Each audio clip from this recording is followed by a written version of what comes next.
Manny Manhattan Music.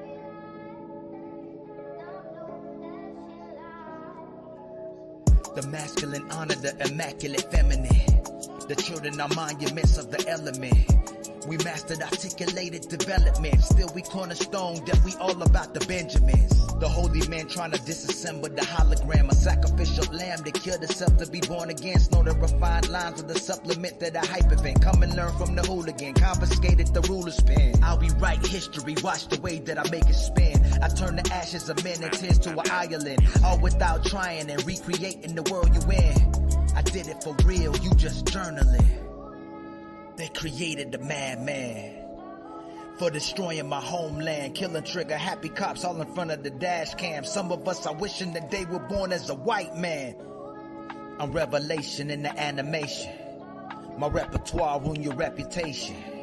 Salam alaikum when you facing Satan. I'm the reason you hallucinating, illuminating. Now I got the kids emulating, rejuvenating the guardians who recuperating. The universe is talking to me when I'm sounding off. I was gonna kill the game, but God called it off. They tried to market the mark of the beast, filling the balcony seats the way that they got it. Why would I ever call on the police? But I know I'm nothing without you, so I try giving you keys. Promise you never gon' freeze. They want all of us sleep. All praise to the Most High and God's people. Manny Manhattan Music.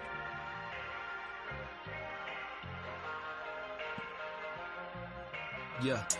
For building the country, they say you nothing, and killing them just to leave them in struggle to eat. We hustling. The demographics of all the Democrats and Republicans corrupted, and the actual thugs who get no coverage. Yeah. The government drug funneling, politicians are smuggling, blood sucking the origin, the system diabolic, they normalize all the suffering. The cost of living is high, your organs they ordering. Attacking my target audience, only worshiping monuments, who only care about gossiping and winning in arguments. I built up tolerance, changing our course and documents, to organize our populace, taking back all the continents. Thy kingdom come.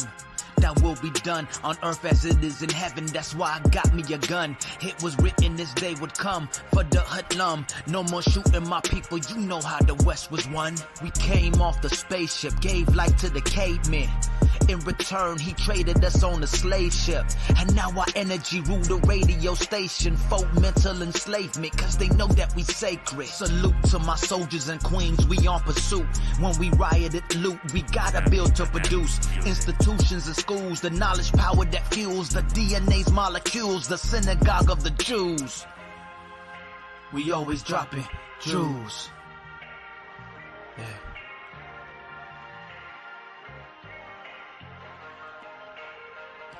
I know you hate it, we just getting started. To audit whoever hating on the exotic. Don't tell us we out of pocket. The reincarnation of every messenger who a prophet. Malcolm Martin and Jesus, praise to Muhammad. No, we always breaking ties with whoever playing the God. They conquer us, then divide, making you pick a side. All the options they ever gave us echo the lie. They glorify a devil personified in the sky. But God living in all of us where the kingdom reside. If you are educated and black, they terrified. Woo! If you are educated and black, they terrified. They redlining, using racial profiling, but forgot to tell the world their whole history violent. On the people using mental and physical confinement. Our leaders are two-timing, ingrained in blood diamonds. We gave you right in your science and mathematics. Humans who Asiatic, organic before organic. Every genre of music like everything on the planet. But then you jack it, take it for granted. We created, you appropriated. We've been inaugurated, not need us exonerated. We gave you irrigation, the cultivation of nation. Before the Caucasian, we started civilization. We need a nation in a nation. Liberation over education. Good versus evil. Heart versus ego. Truth is everybody. Black power to the people.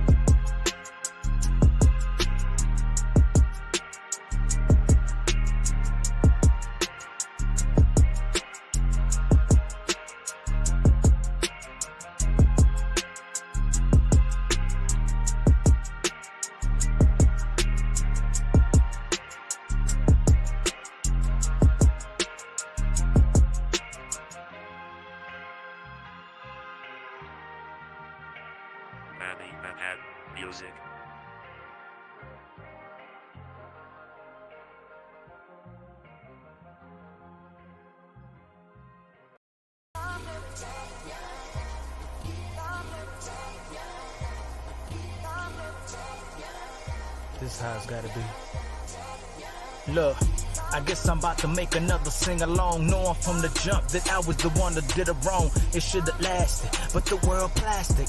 I was the one, but the son of a bastard. It's only right that we kept up with the legacy. We were gonna turn the worst enemies. And when they always ask what you getting me, you were looking out like you heavenly. I broke her heart, I kept her in the dark. I was trying out for a heart, but lost a part. So how can I be mad at you now that you wanna let go? Why it took forever to get it together, mellow? I don't wanna see you talking to another fellow, but I strung you like a cello. I wasn't on your level. Yeah. Look, listen, I'ma put my pride to the side. I leave it up to fate to decide. Everybody wanna tell you how to live your life. Today in the same situation, giving you advice. Like a star playing in the lights. If you used to doing wrong, then you better know your rights. A life in the game, but I cheated her. A funny way of showing how I needed her. Yeah. There's no looking back now. I know what I did. And there's nothing I can do to change it.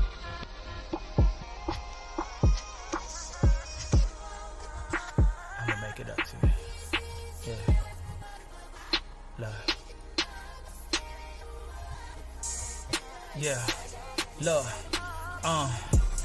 I never knew me.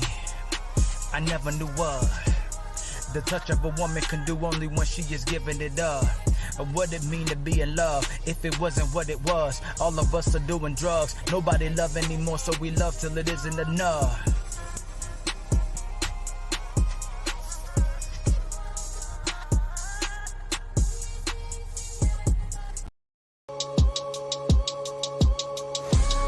We gotta save the babies.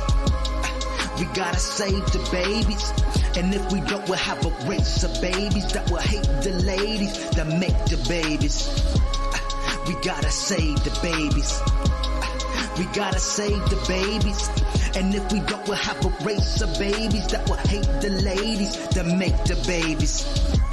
We don't hear the kids when the kids cry. 12 years old, only peace was to get high. Ran out of dreams, but schemes will help us get by. Our families are gangs, we riding in our tank top. They give us Section 8, not a fair shake. Manipulate our minds and tell us that we a mistake. Hell yeah, they giving us welfare. Liquor, drugs, and guns, if I can be more clear. Our father smoked crack or selling it, serving beers. I've outgrown my innocence, don't know where mama is. They always laughing at us because of the way we live. It's dark outside, so all of us getting lit. Why should I give a damn when nobody gave a cent? So if I feel like it, then everyone getting hit. And nobody came to save the black kid. Nobody came to save the black kid. We gotta save the babies. We gotta save the babies. And if we don't, we'll have a race of babies who will hate the ladies that make the babies. We gotta save the babies. We gotta save the babies. And if we don't, we'll have a race of babies who will hate the ladies that make the babies. Babies, babies.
How y'all doing, beautiful people? Beautiful people. How y'all doing? How the Untouchables doing? I know Fatty doing a live right now. He told me to go live while he do his interview, which I hope y'all are enjoying. Um, Hopefully one of these days I'll get to send y'all to some of my interviews that I got planned on going in the near future as well too. But um, we both happy y'all supporting us, man, and stand by our side like countlessly every single day. And I'm trying to keep up with my brother and start being consistent with my brother. Um, and demonstrate my loyalty to him, regardless to where our loyalty is lying. But before I start on that, is my mic good this time? Can y'all do a mic check for me? Is my mic good this time? Anybody? Just let me know if my mic is good. Is it cracking? Is it smooth? Am I good to go? And then I'll keep going. I think it's good as long as nobody. I'm gonna go to the bottom and start from the top. Let me see. Okay, we all good. So salute to Miss Nicola. Who is this? It's nothing but hoes in your chat. Who quickly, man? I don't know if that's a troll. I don't know about all that. Nicola, I don't know if I ever saw you before, but that's not true. There's a lot of good women that come over here, or good behaving women. I don't know them personally, but I'm not sure what's going on with that one. Um, it's only a few of us traditional women that are good, damn good women. I hate females, grown females who talk and walk ghetto.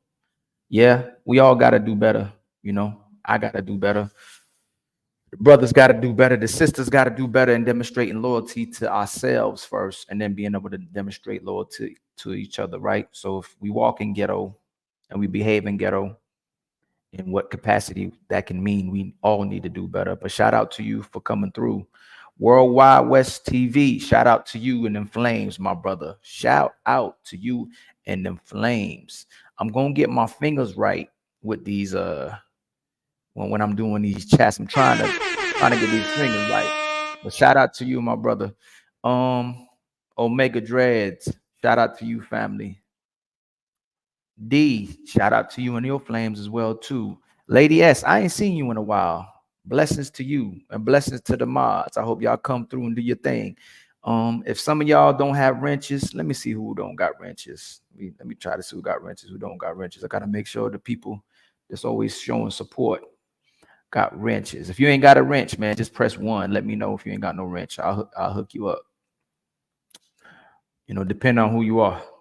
If you good people, you got a wrench. If you're not, you got to earn that. What's up, nephew? You get a wrench. What's going on, my brother? You definitely get a wrench.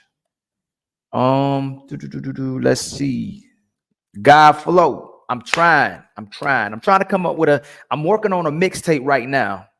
I'm working on a mixtape with original music, and I'm working on a mixtape, hopefully, with other people's music. I don't know if y'all heard J. Cole new song with Lil Yachty. It was crazy. It's called The Recipe. Y'all gotta go check that out. So I'm gonna try to hit y'all with some new music.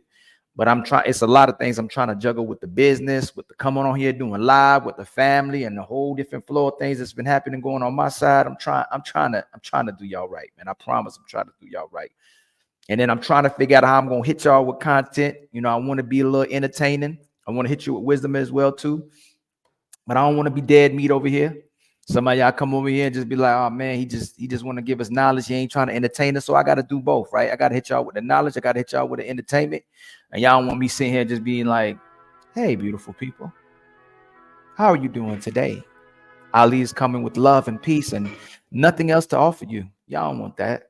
I want y'all to come over here and enjoy the space, and we have some diligent conversations. Depend on who comes up.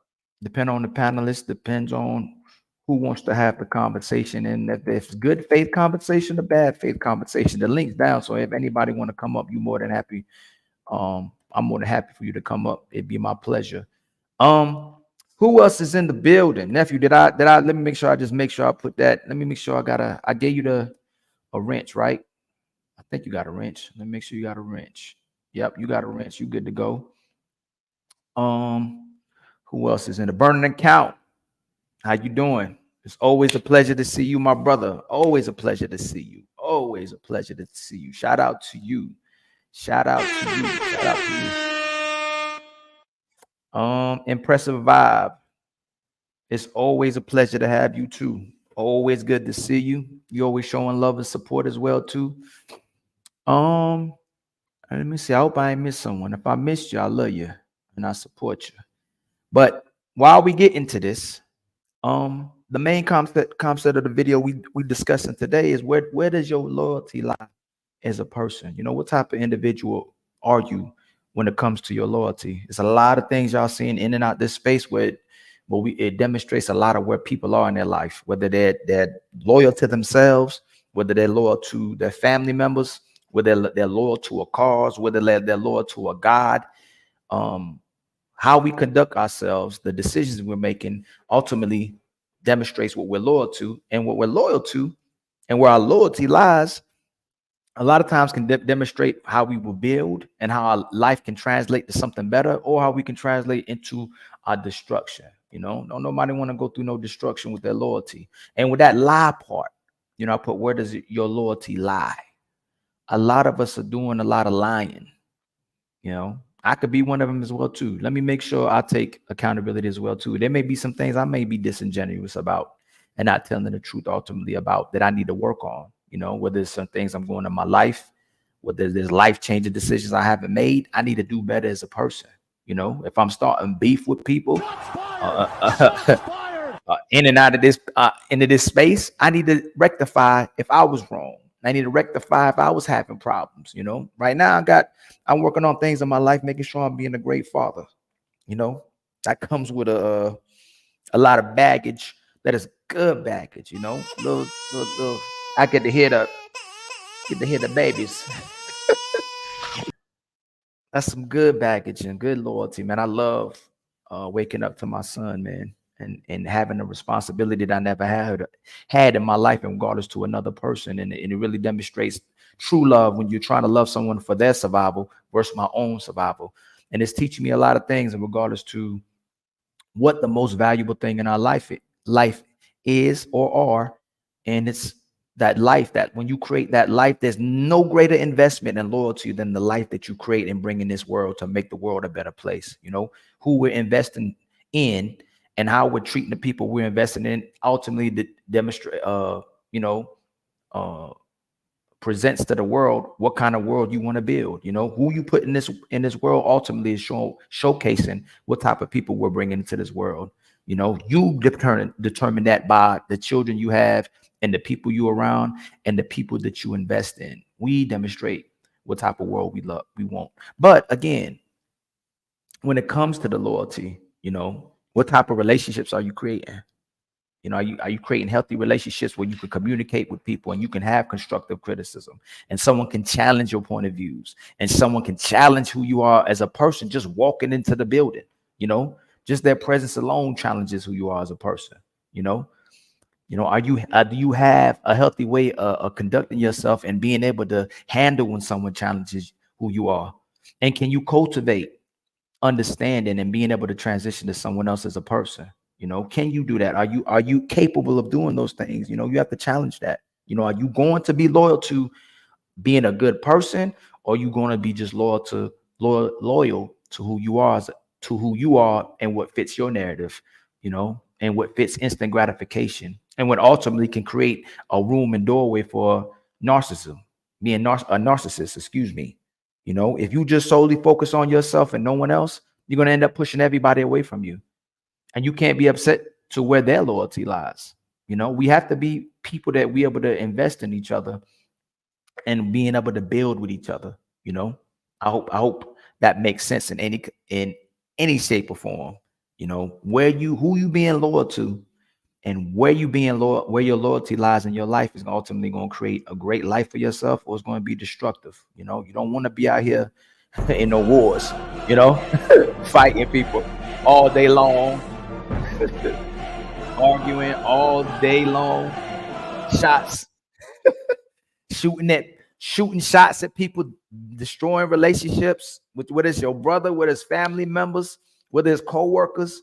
You know, you don't want to be out here just having war with people. So I just want to shed light on the conversation before I start reviewing some of these videos in relation to this topic, in regards to where your loyalty lies. And if you don't have anything nice to say about anyone, You know, don't say nothing at all unless it's being constructive. So let's do like a little warm-up video. You know, a lot of us, our loyalty starts where we start in life. And a lot of us, our first loyalty comes from our mothers. My brother is in the building. My brother is in the building. What's up, my brother? What's going on, big brother? You good today? This afternoon? Yeah, I'm trying my best, man. I'm trying to start doing consistent lives. You know what I'm saying? I know that's right. You know what I I mean? know that's right. Hey, you know, I know what you mean. I try to do it myself, but you know, sometimes life gets a hold to you, right? Hey, it ain't no joke, is it? It ain't no joke. And then when you come on here, it ain't like you just up here, just everything's supposed to just flow. You know, shout out to the content creators, man. You can't just be, you gotta be pressing these buttons, keeping the flow of the conversation, breaking up fights, trying to bring people together, and keep everything flow. You know what I'm saying? No joke. Well, my fingers be like this. How you doing, nephew? Yo, what up, Ali? What's going on, fam? Nephew, you got a page? What's that? You got a page? A page? You create content too? Yeah. I got a YouTube channel. I got a Instagram, got all that. Yeah, put it in the back. Hank, I'm gonna drop your page as well too, family. I'm gonna try to do my best. Fatty be on God mode on here, man. I don't know how he be doing all this stuff. Swear to God, his fingers is ridiculous, man. Go follow my brother Hank. He one of the solid brothers in the space. You know, everybody here might be already following you. So, what's up, Hank? What's going on, big brother? How you doing, my man? Shit, just got home from a game. So I was talking about where your loyalty lies, and regardless to how our life kind of can transition from when we're young to when we become adults, and where your loyalty lies usually would be, you know, reflection of whether you're gonna build a legacy or whether it's self-destructive or you're destroying other people. What you think about that, Hank? I mean, I can agree with that. You know what I'm saying? Look, my loyalty definitely lie with my immediate family. You know what I'm saying? My soon-to-be wife, my kids, her, you know, and her kids, and anybody who I call friend, I'm loyal to, because Right. I'm one of them old school dudes. Like, you know, back in the days, you know, saying you call them a friend, they were solid. You didn't just throw that word out there like they doing now. Now Right, they just hitting that button, be friends. You just met them in one day. How you gonna be somebody's friend? You just met them online. How we friends? Right. I barely even know your name. I can't even hardly pronounce it. I agree to that. But you my friend? What type of shit is that? Right. But I definitely could dig it, big brother. I promise you that. What's funny about you saying that, man, more so than any time in my life, I'm really aware of that.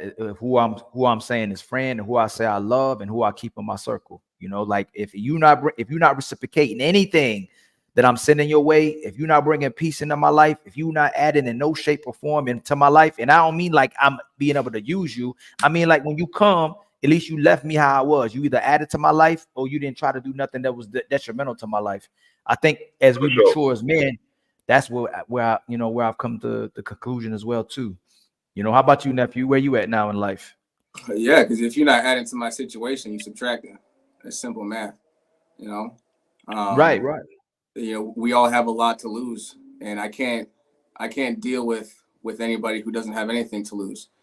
You know, because when you wake up every day not having things in place for you to take care of, you have people who are dependent upon you.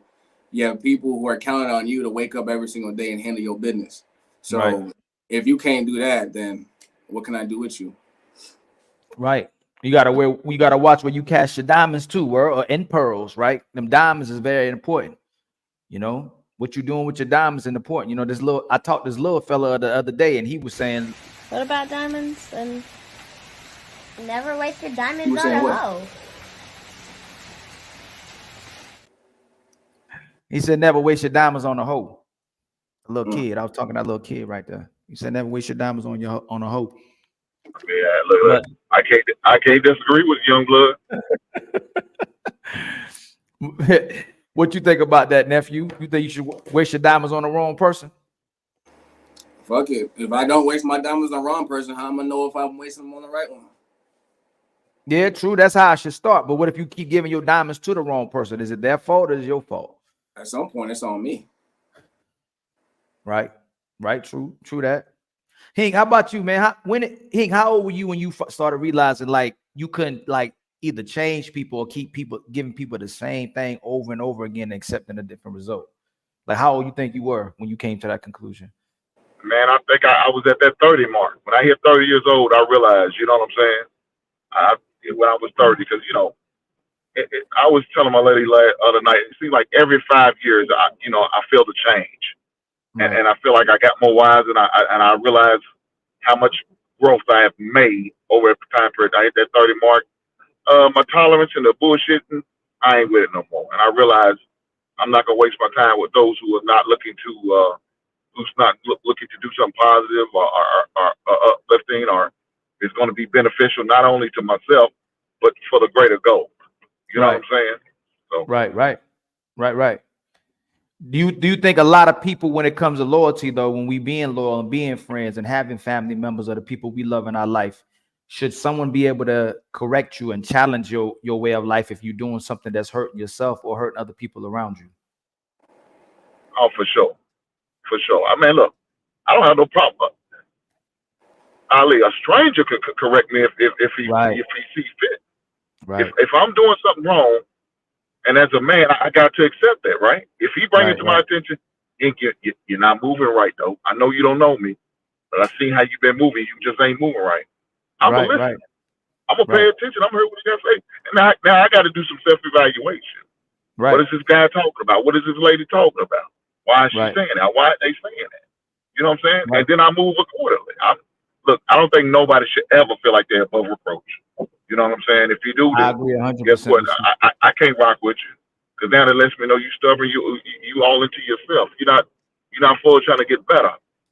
You know what I'm saying? So I agree 100% with you. Well, let's watch this video. Let's see this. Like, you know, a lot of times in society, especially our sisters, will say man can't take what they dish out. Right?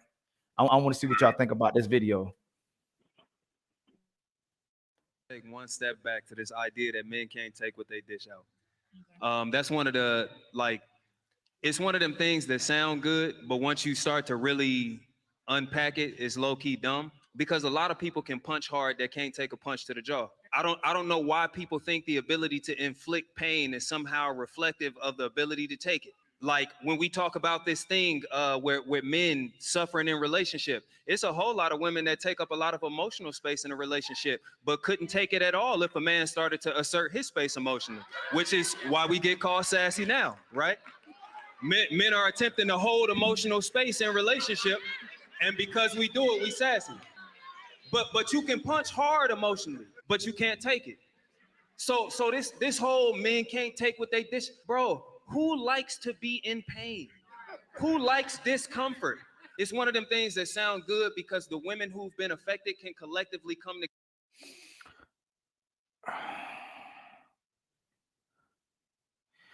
together. Hey, what you think about that, family? You know, like a lot of times brothers be going through certain situations, and the things that we do, you're supposed to be man enough to go through certain things. You know, you're supposed to be able to control somebody and put them in a certain position. And then when, you know, a lot of times when our sisters communicate, wanting us to be emotionally available, wanting us to being able to communicate, wanting us to be able to lead them.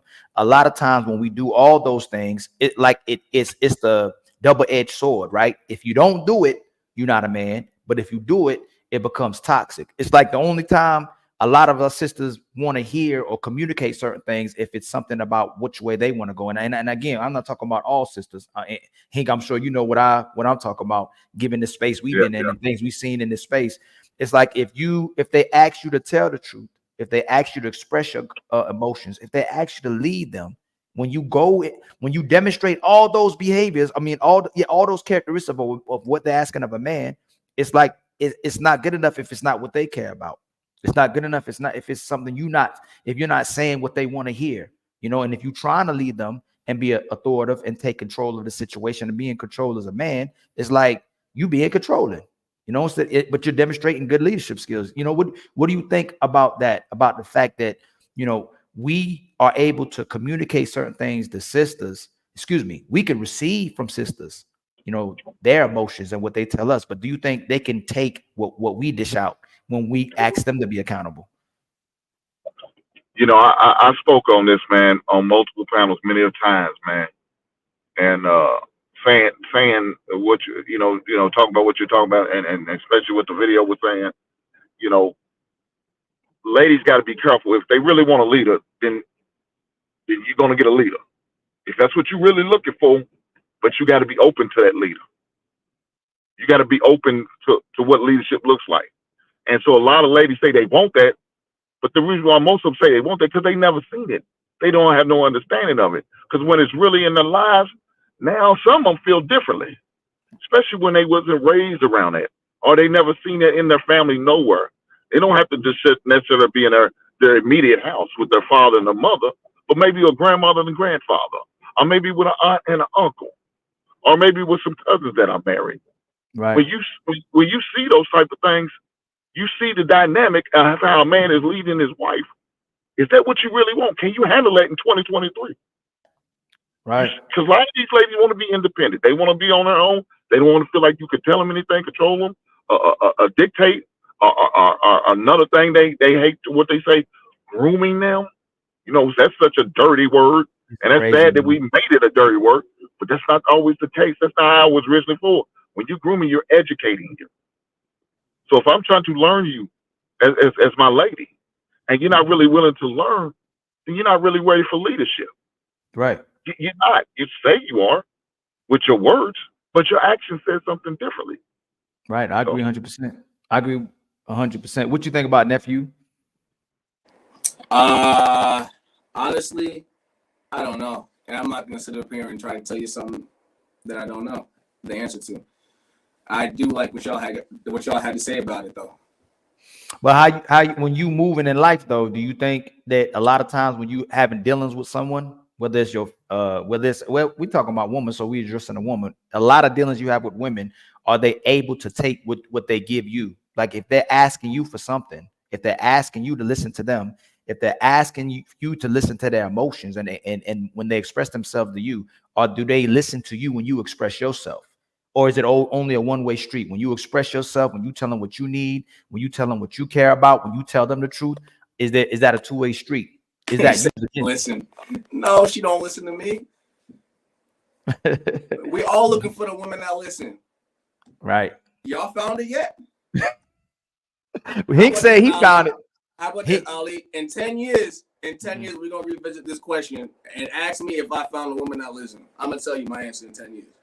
Hink said he found it. Hink, I'm still Hink, man. It's no joke out here, man. I'm telling you. And you know what's crazy is majority of men just want appreciation. That's it. I ain't asking for nothing but appreciation and being valued, and your ability to trust and listen to a guy you chose. Why get with a guy if you're not gonna listen to him? Why get with a man if you don't trust him? Why get with a man that you say you need someone to lead you, but you can't follow him? You can't engage in the greatest following ability that exists if you say you trust this man.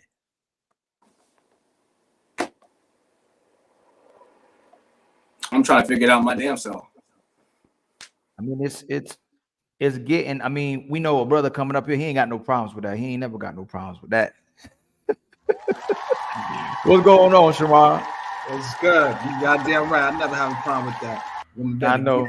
You the man. You never had no problems. Hey, Ali, that dude right there has to fight every night to prove his love. I don't know what you talking about. I know he do. I know he do. He be out. You look. He be on these panels though all day with us like this.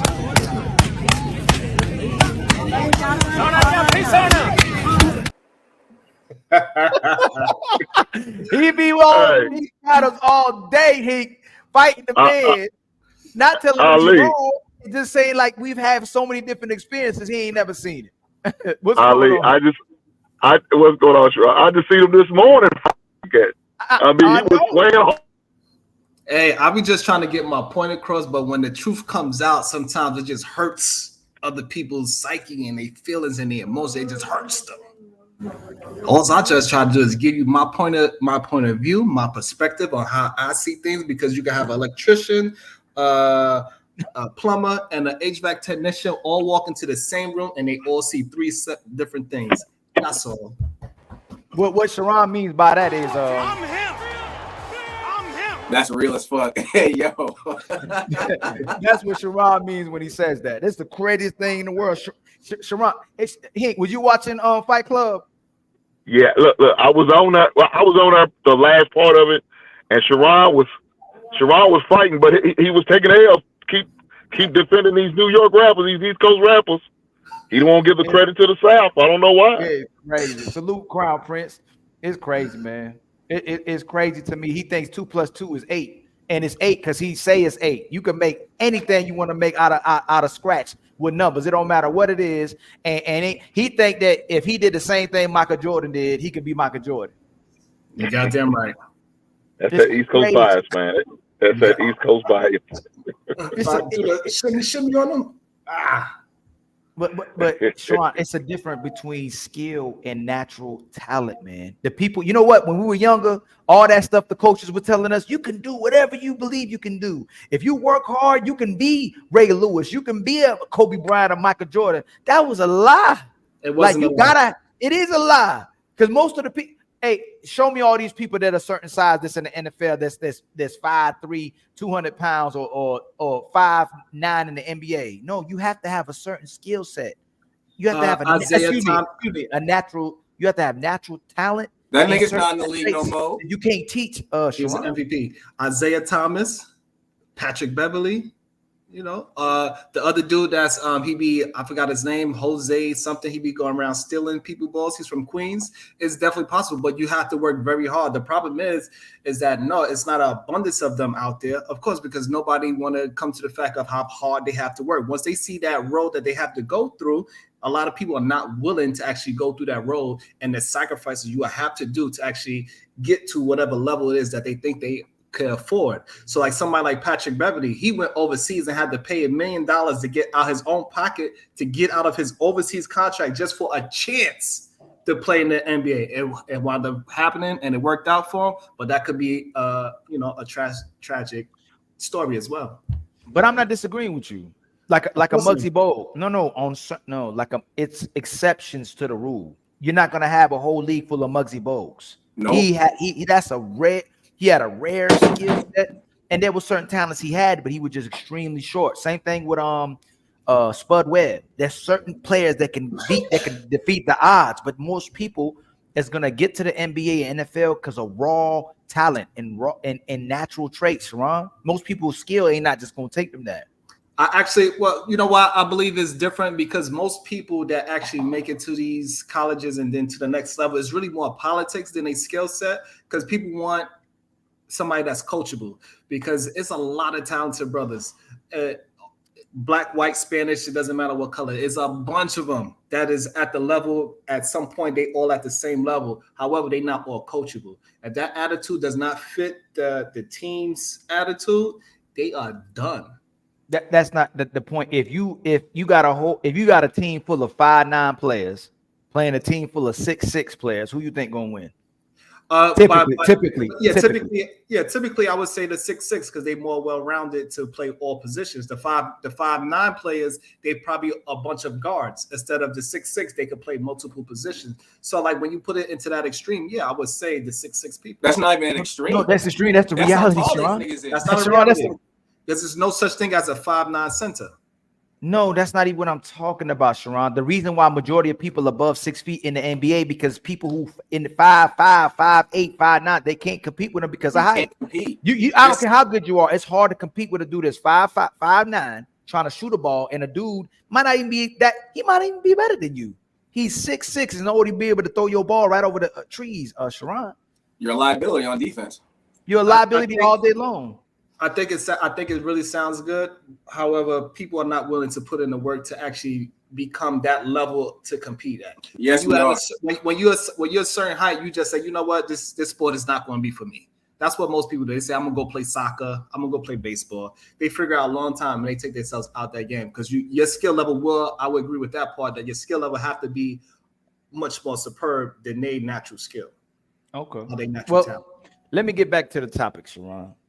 Where your loyalty lies. Do you think your loyalty has a lot to do with your upbringing? Do you think that the way a lot of people, their first experience with the person I believe you're supposed to be loyal to the most, do you think that can kind of dampen how their relationships move forward if a person struggles with a relationship with their mother? And if they have a relationship with their mother, do you think a lot of times the relationship a man has with his mother is probably the only time he may feel love in his life?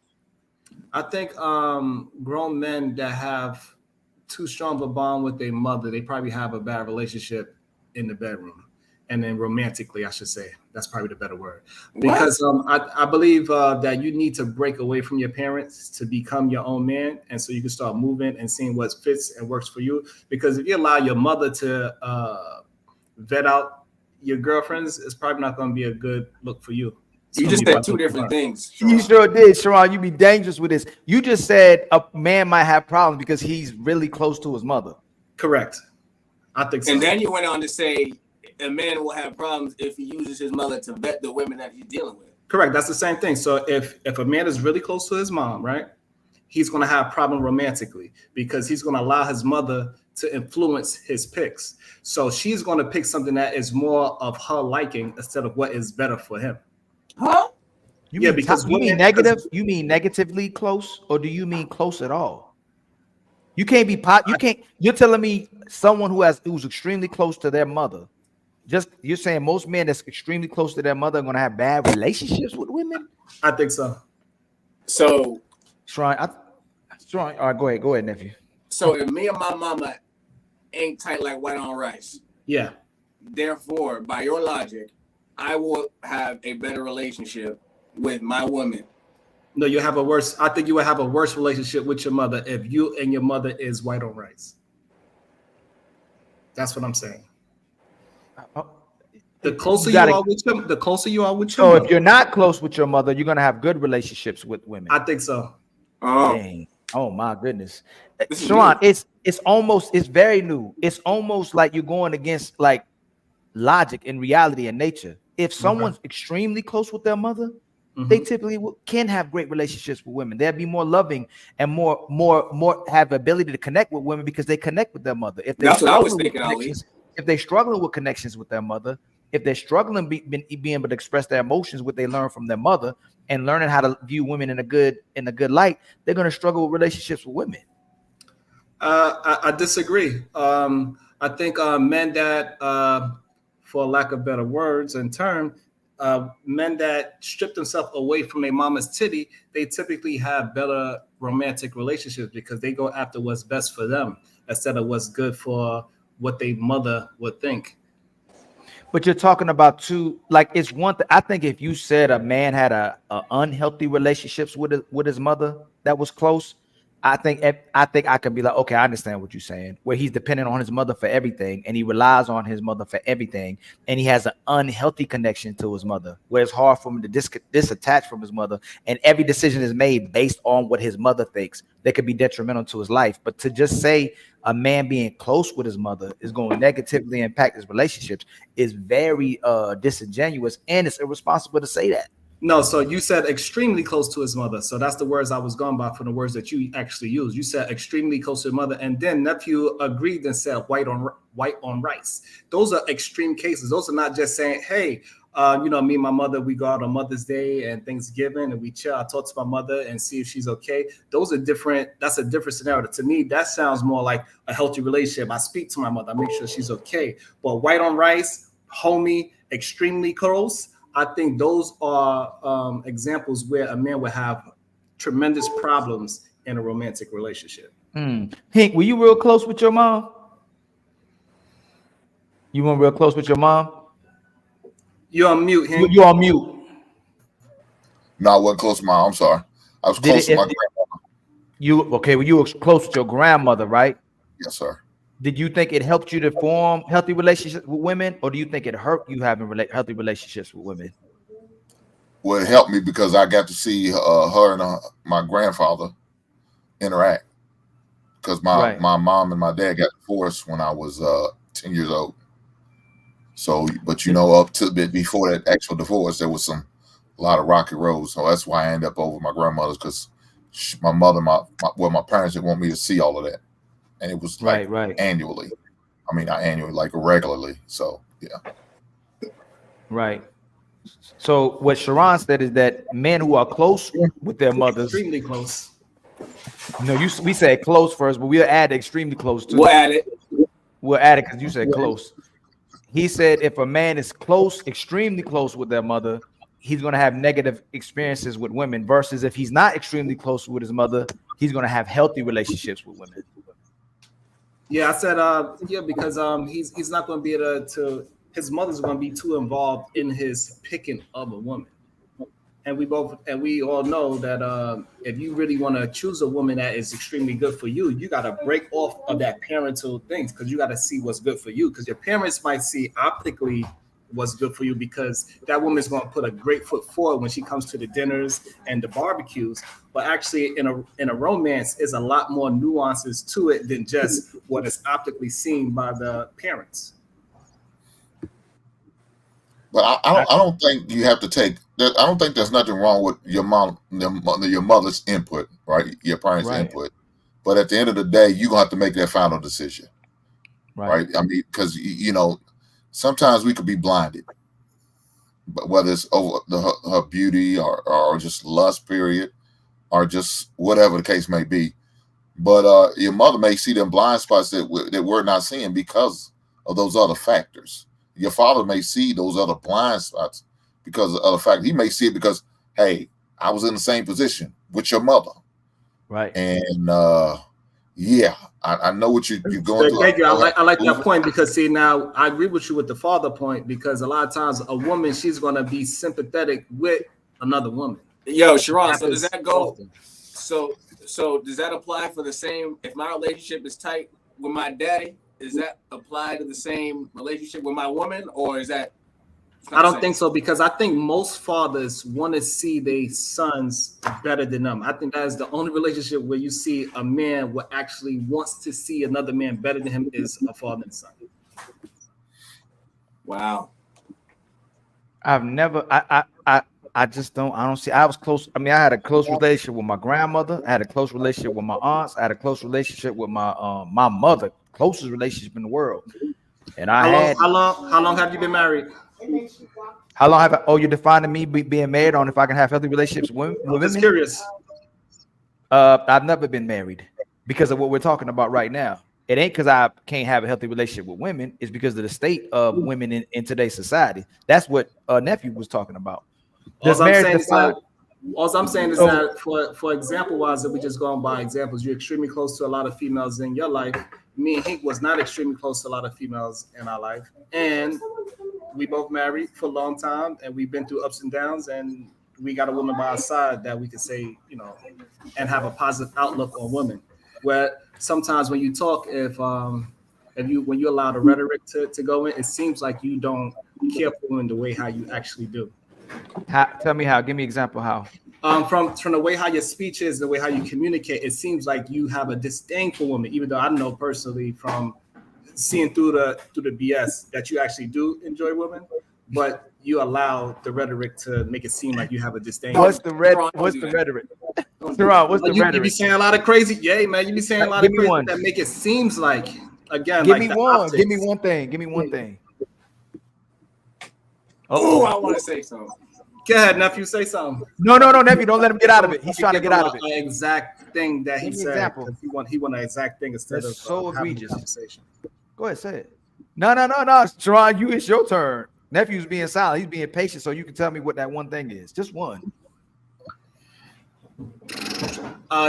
To be honest, you say things I can only give with that come up to my mind off the rip is your personal life with your current situation. Nah, that's my that's not no. You can't do that. You felt that person was wrong. You literally can't do that.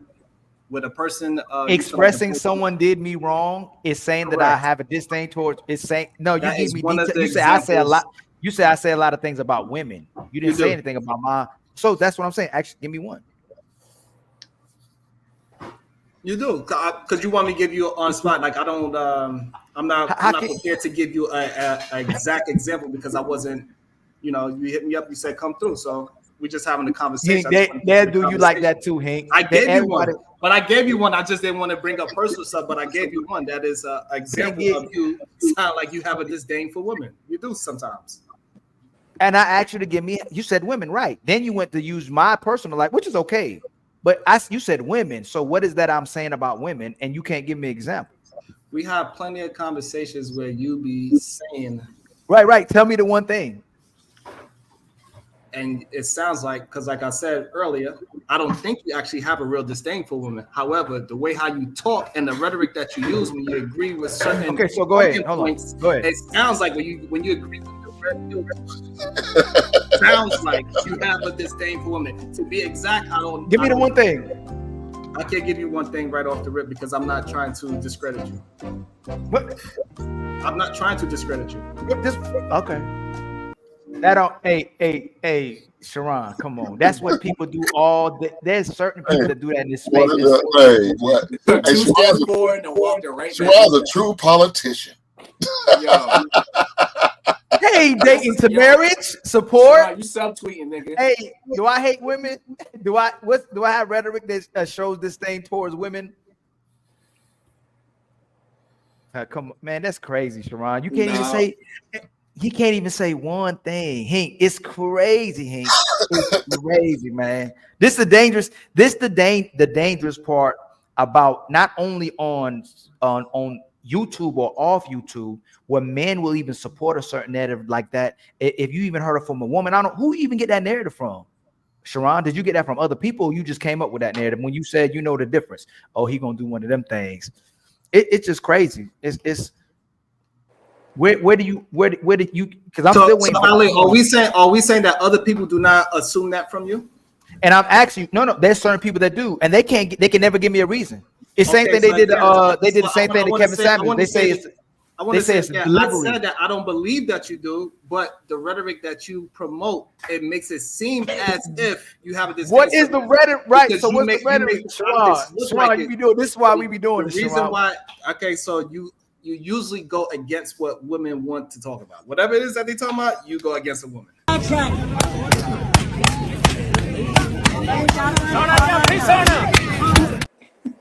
I'm not so if I was the only one that see the optics, then I would say maybe I'm off. But if other people are saying this, it can't be that I'm just off.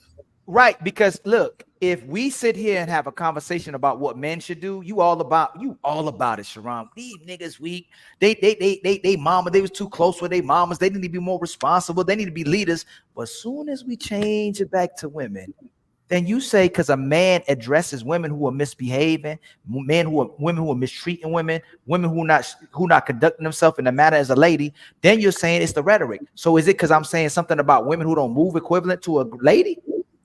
So again, for some reason, I think you misunderstand what I said. I said you sound like, with the optics, like you have a disdain for women.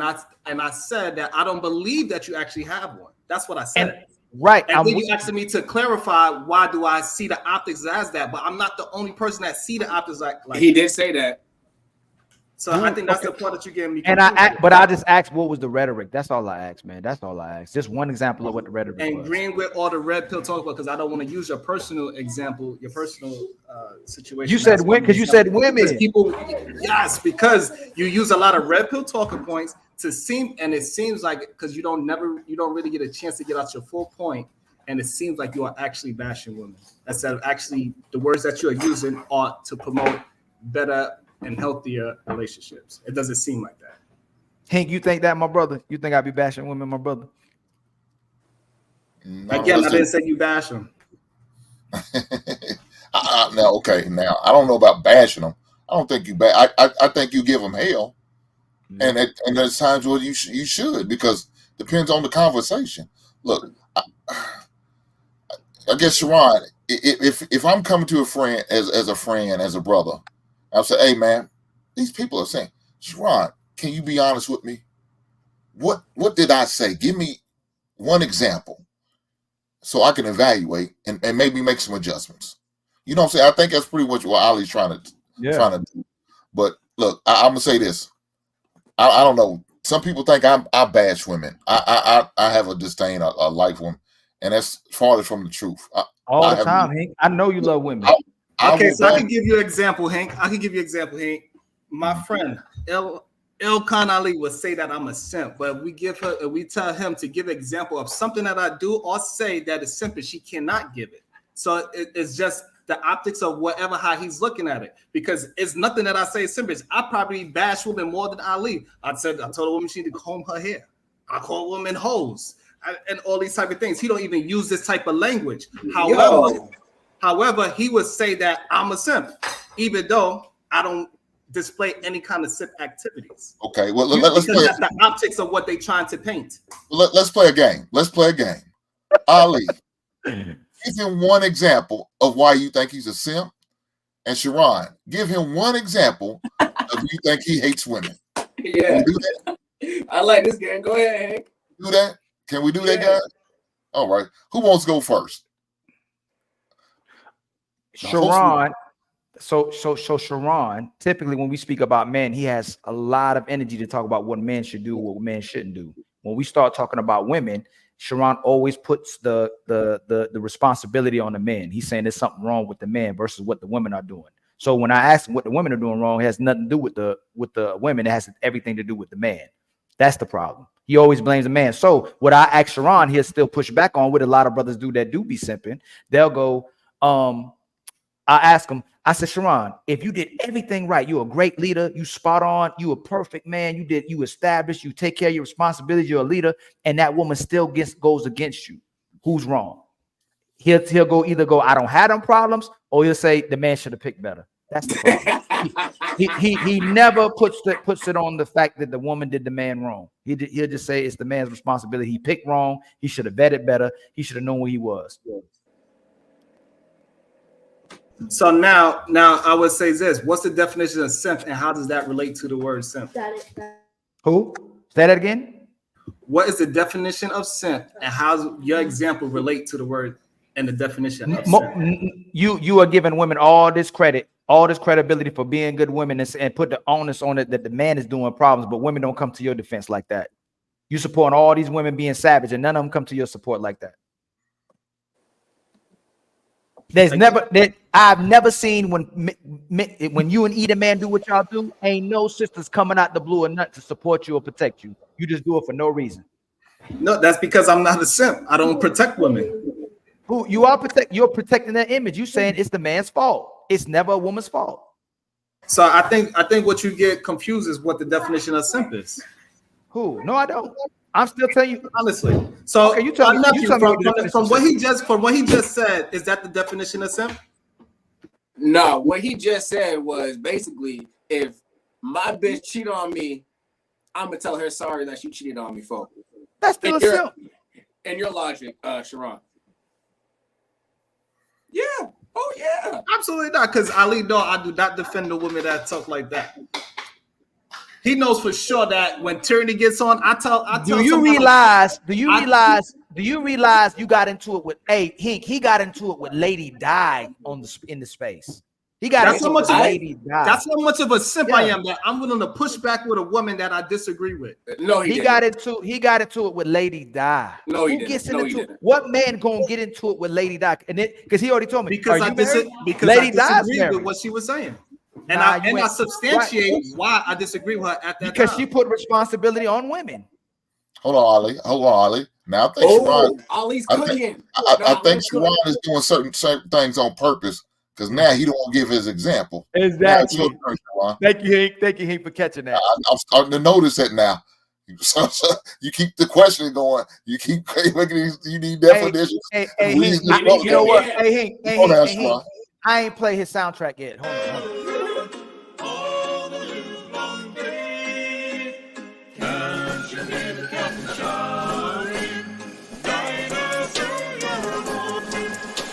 It's Captain Save a Hole, hey, it's Captain Save a Hole. It ain't a bird, it ain't a plane, no, it's Captain Save a Hole, hey, it's Captain Save a Hole. Y'all, it's Captain Save a Hole, and he came to save the day, no, it's Captain Save a Hole, hey. Okay, you got it now. Go ahead, Sean. He played his theme music. That was his theme music. I'm sorry, when I you cheated on me, he baby. becomes I should have charged been a up. better When man. I play the theme music, he becomes charged up. My bad, Sharon. I forgot about that part. Hey, so for example, of a way that Ali sounds like he actually hates women is when he say things that women still need to, after they go to school, that they still need to be under a man's Coverage, authority. coverage. Correct. Do they say that? Do they say they want a leader? Huh? Do women say they want a leader? I'm not talking about what women say. See what he just did? I'm not talking. No, Hey. hold on, Hank. Did you not Come on, ask me? Sharon. Hold on, Hank. Did you not ask me what do Ali say to make it seems like that he hates women? Yes, I did. And did he Okay. not just now try to switch it over to it? Do women Hold say? on. How does that? So hold on. If I say women need to be under the coverage of a man, that means I hate women. Again, No. you, optically wise, you would say even a woman that is a better social person than the man that she's with, you would say she needs to follow her man, even though her man is not showing that he's a great leader. You know you. That's Hey, a way Hank, of you Hank. saying this is a No, way. I know Ollie didn't say that. Thank you, Hank. No. Look what he's doing. And then you know I wouldn't say that. No, Look, you- look, you look, twist going the on mute. words. Look at him. Sharon, you ain't Look gonna, at Sharon, you ain't Sharon. gonna put that body on him, are you? Yo, he putting that Oh, body okay, on I'll me tell like you. that, man. Man, hold, Ali. man, let me.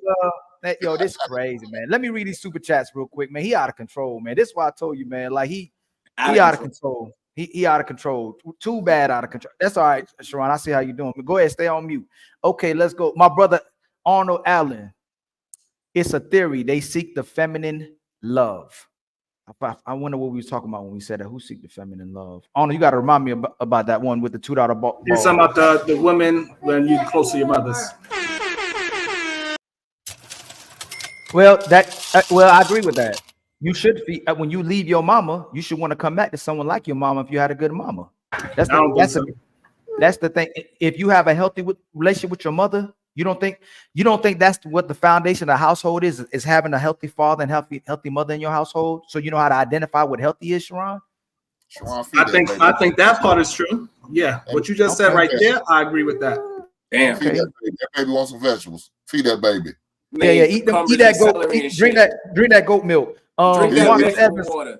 Drink that green bean casserole. Marcus Evans with the $5 $5 super chat. What's going on, my brothers?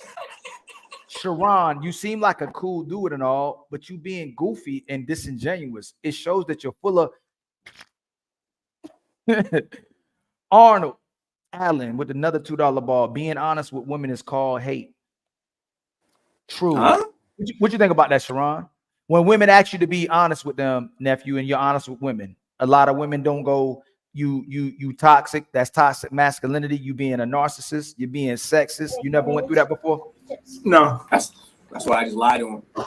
No. I'll be honest with women all the time, and I don't get called out. Were you honest? Were you honest just right now? Yep, I'm honest with women all the time. I tell them to comb their hair. I tell them they need to do better. I tell them that if you want to have a kid, you need to stay. You know what? Arnold Arnold might be right. That might be hate. Actually, that might be hate. Man. Arnold again with the $5 ball. Ali's on record saying that even a woman with kids can be a wife. Hey, Hank, do you remember that conversation? I think you was on Tik Tok. It is. The woman has to be good to be chosen, point blank. What'd you say, Sharon? Right, get him, Hank. That's some simp shit to say right there. Why you say that? Because I ain't taking care of nobody else's kid. Wow. Yes, you are. You're already doing it. No, I don't. Indirectly. Hold on. Would you say that about your old lady? Because she accepted your kids. Look at him. Oh, snap. I don't understand. I don't understand the correlation. That's why I get smacked now. That's why I get smacked, Ron. I don't understand. Hold on. I don't understand the correlation. You see him looking around. Yeah, because how you don't see the correlation? Okay, well let me. No, I don't understand the part. Hey, Let me explain it for you. What I'm saying is, Teron, you came in with kids, correct? Okay, she accepted your kids, correct? But you expect her to do the same. You wouldn't do the same for her if she had kids. And this goes back to further your point, Ali. Now, the beginning of the show we were talking about. And that sound like a woman hater. Sound like a woman hater to me, don't it? That sound like a woman hater, don't it, nephew? Nigga, we was talking about, right? What we was talking about earlier. How much can a woman take from a man and how much can a man take from a woman? Now, as a man, Sharon, could you take dealing with a woman who had kids? No. But as a woman, they can take a man who already has kids. That's crazy. This is the last one. Let me see if my fingers getting on that. Marcus begins with the $2 super chat. Ali Sharon from the Simp universe. Yes, he created the Simp universe. He's the leader. They know him there, and they know him there. So shout out everyone's rocking with us. Please, thank you. Subscribe and like. Thank you for rocking with us. Thank you for the super chat. They sent you another one, Ali. They sent you another one, Ali. Did they send another one? Yeah. Marcus did. Marcus Evans again with the $2 super chat. So he's a simp and a hypocrite. Now it makes sense. Hey man, he does it all the time. But we love our brother. We trying to get him straight.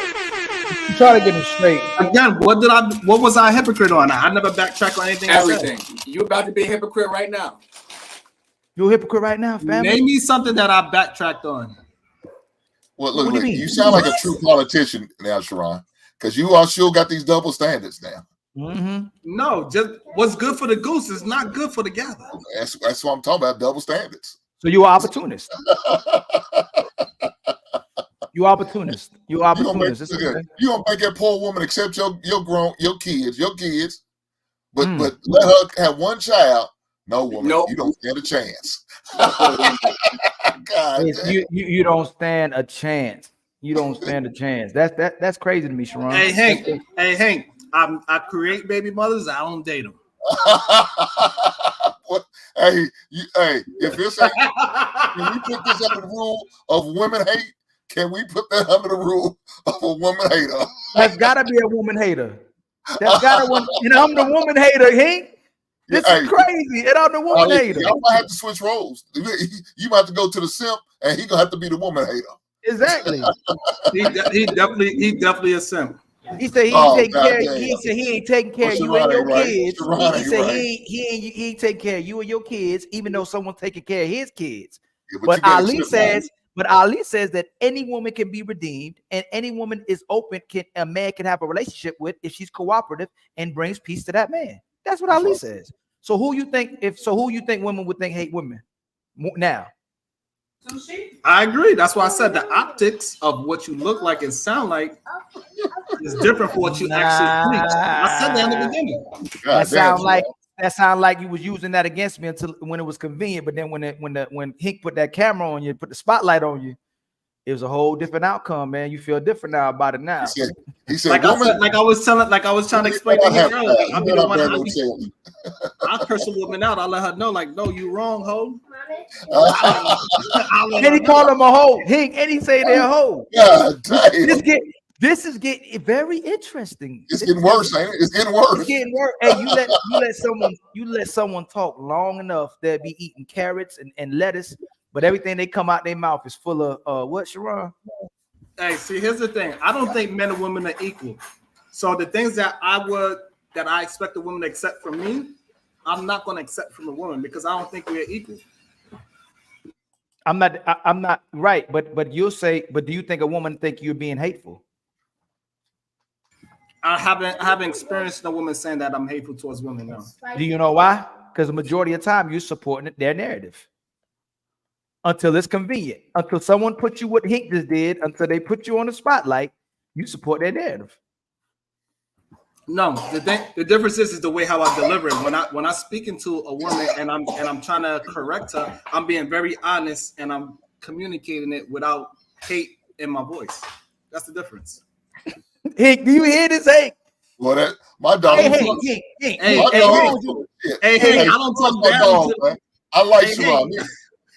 Hey, Ali, me and Sharon had one bump, one head up. I think it was on JP's channel, and I said I was wrong for what I said about him because I was wrong, and I had to send that man a DM, and I had to apologize to that man for what I said because I was dead wrong. As a man, I shouldn't have said what I said to that man. And we've been cool ever since. But Sharon, now I'm gonna have to evaluate some shit now, dog. You gotta evaluate. Hey, what we doing here?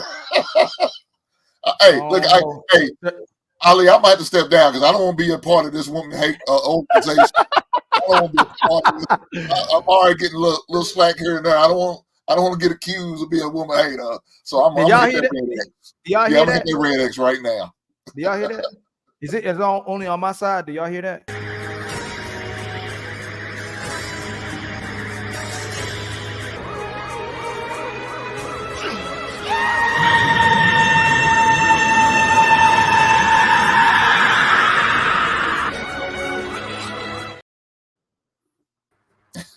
This man Sharon needs to be arrested now. You got it now. You see it, bro. You got it. Hey man, this man Sharon needs to go to jail. Ink looks younger. He looks 70 today. So salute to my brother Ink. And salute to my boy nephew. Fatty, he's out of control. Fatty, he's out of control. He going on Fight Club. He going everywhere on Rampage, man.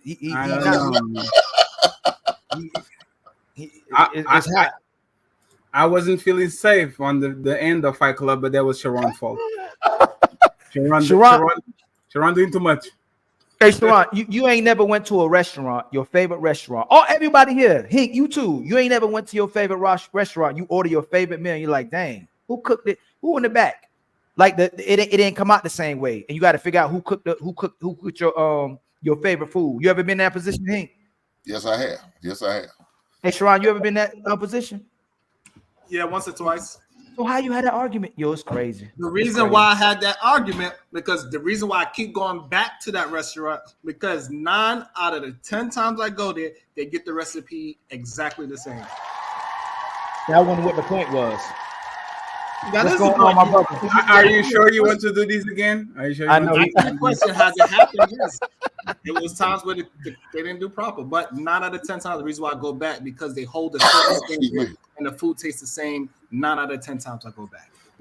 Shout out to my boy Arnold and happy birthday, Fantasy Island Girl. That's her birthday today. Oh, it's her birthday? Even snakes have birthdays, so it's her birthday today. Happy birthday to her. Happy birthday. Happy birthday. Happy birthday. What's going on, John the Baptist? Fantasy, what's going on with you, Ali? How you doing, family? What's up, JB? John, what's going on here? What's going on? John the Baptist tried to blow my spot up. I was trying to keep that a secret, John the Baptist. But luckily, I didn't go too far. I said a little bit of things. I ain't go too far, but they was asking some crazy questions on that show. John the Baptist. I couldn't believe you went up there. I didn't know that's what they were up there talking about. I was in the crossfire. I didn't know that's what they were talking about. If I knew that, I would jump up there. What show was that, Ali? It's DJ Hamp. This might be risky. Hey man, might be risky. Have you went to this? Might be, Hank, you be over there sometimes, right? Yeah, Ink is over there sometimes. Solid. Hamp, solid. Hey, Ink, if I go there, I'm going to that shit is going to be a bloodbath. I'm going to make. Hey, sure Ali, am I solid? Yeah, it's great. Sharon, I think you good people, Sharon. I think you're a good person. I really do. I think you gotta do what you gotta do to protect that false reputation you have. You know. I wanna recognize. Hey, Fatty, what's up, Fatty? What's up, nephew? What's up, Sharon? Hey, and what's going on? What's up, John? Well, speaking of on the show, Fatty, what the heck going on earlier this morning on some chick named Bunnies? What was that? It was just an interview because like Robbie treated me really bad on Fight Club, so I had to heal my soul with nice people. So I chose her so I can actually redeem myself. Now I'm feeling pretty bad, but I'm feeling pretty good now. I was feeling bad, I'm feeling down, but now that I have a conversation with her, that actually was a good show. So my soul was cleansed, or whatever the name is. Well, sound like some more than your soul was cleansed on that show. I don't know. People calling me all types of names. I'm not feel comfortable with that. On the show, people calling you names? Yeah, calling me bitches. She calling me bitches and shit. And on the other show, it was actually nice. So shout out to Robbie. We love you here, Robbie. Don't even try it. Don't play with it. Don't play with it. Don't play with it.com, guys. Hold on, y'all. The interview went left? No. The interview was great. It was nice. Oh, okay. And he really liked the interview, Ali.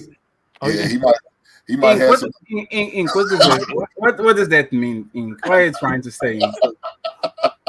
What are you trying to say? Shoot your shot, big boss. Shoot your shot. Ink is messy as fuck, bro.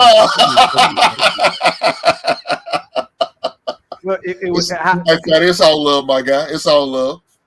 Yeah. But I also want to shout out Team Fatty was the sponsor of the last show, man. Thank you so much, brother, for always supporting me. I've been shouting you out almost every show, man. Thank you for being sponsor of my show 33 times. Now what is 33 and 1?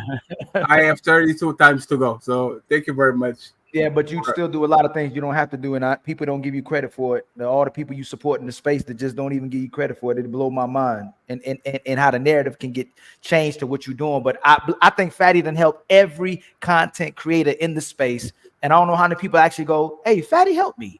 Like I don't hear that much at all. That Fatty actually helped me. Fatty helped me a lot. My finger's still messed up. I'm still trying to get this together, but all this right here, Fatty helped me with, man. And I'm gonna keep giving him support all day long. He ain't and that's 100, nigga.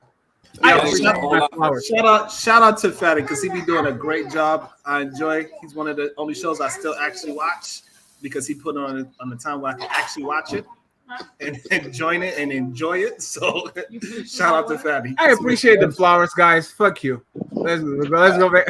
Let's go. And then right now, John Fatty ain't never done nothing for me. So well, come on, you are a Laker fan. What the hell am we going to do to you? Hey, Fatty, I was about to give you flowers too, but when you said "fuck you," I don't want that. God damn. Nah, it's fine. What were you guys talking about before actually everybody joining? We Arnold and John. We was playing your game, and Sharon was trying to explain why Ali was a woman hater. He couldn't come up with that. He lost another debate. He lost another debate. I agree with Sharon on that actually, Ali. Who hurt you? Who hurt you, Ali? Ali, that's your man. Look, hey, Fatty, look, Sharon.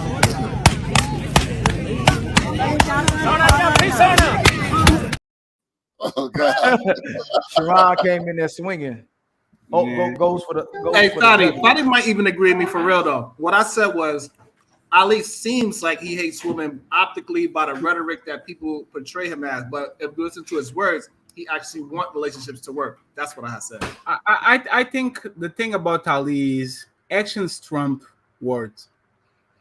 And if you guys know a little bit about his personal life, you will actually understand that no matter the rhetoric that people actually try to portray, no matter if they call it crying, complaining, and all that shit, a person needs to be judged by their actions. It's like me trying to start some shit and actually, what's up, Trev?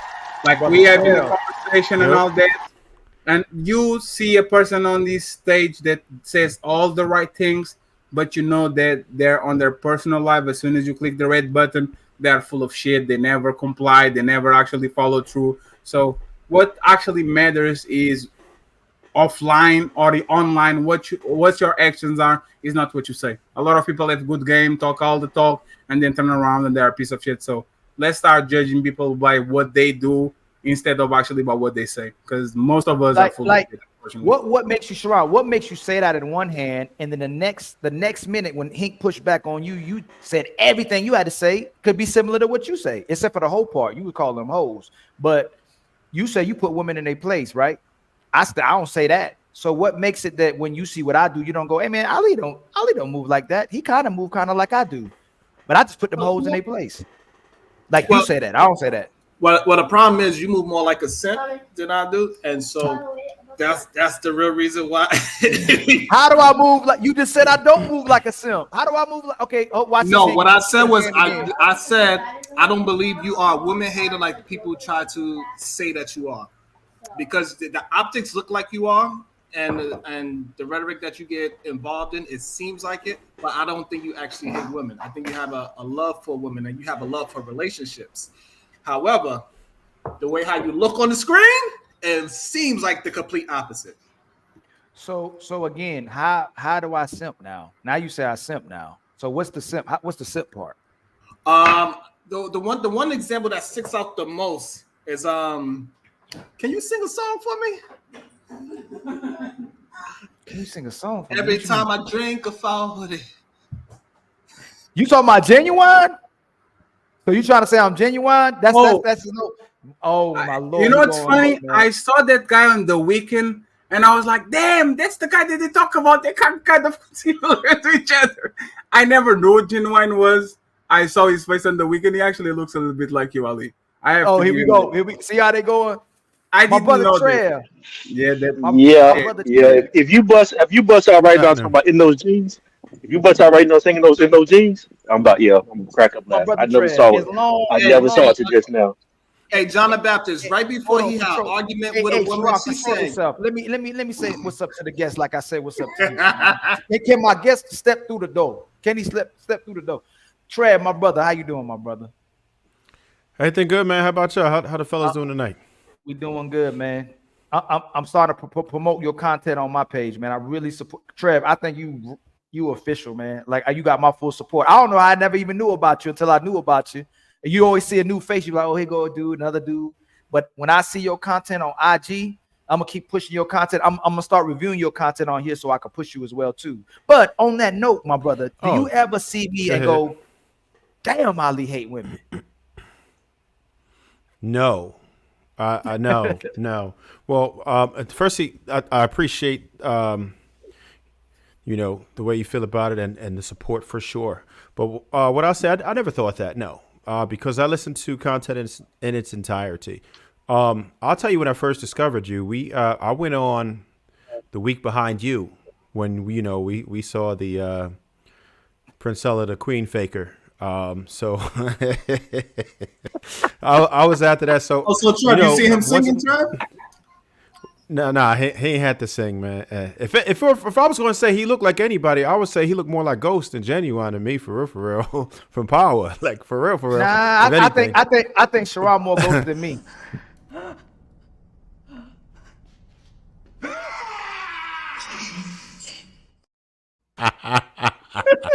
but I'm gonna tell you, because I was in the process of analyzing what was going on. I had already agreed to it, and then I was like, let me see what's going on with this lady anyway. And then I was like, damn. So I was watching how she was doing. I saw your show. I was like, oh nah. See, he's trying to talk, man, and she keep cutting him off. She threatened to mute him. Same thing that ended up happening to me. And I was like, nah, man. So that was a good impression, first of all, because I saw how you held frame, you held a composure.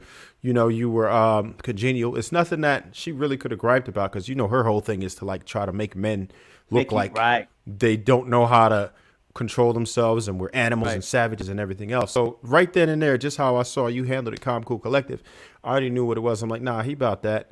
So, then I ended up running into you on the P network, and I was like, all right, let me see. So, I do like what you say. I do like what it is that you do and how you put it out. I know we all have our different ways of expressing ourselves, but at least as long as you're doing it and it's true to you, then I don't have any problem with it. I do understand what misogyny is, then that's not what you project, in my opinion anyway. Because like I said, I listen to content in its entirety. I try to understand what people's perspective is, what mission that they're trying to accomplish, and I understand how people are going to receive it. And there are going to be some people who may receive it that way, but not myself. Some people think that what I say might be misogynistic or right. So Trev, so you do agree that some people can view Ali as hateful towards women? You do agree with that? Some people can view it that way. Some people will view it that way, but is it justified? No. Are those critical thinkers? No. Are those people who are truly listening? No. So you're going to offend anybody no matter what, right? No matter what position you hold in life. If you're true to it unapologetically, you're going to have hate, and you're going to have people who are going to have preconceived ideas of what you're doing. And after watching it, it won't get better because they're not I just want to say really I never here met you, for Trey, that. but thank you for being honest. I rest my case. No, I appreciate it. I mean, yeah, Trey, it's the only way to be. Trey, he being sloppy. Huh? He being sloppy, man. No, you Sean always being are. Hey, I listen. love Listen.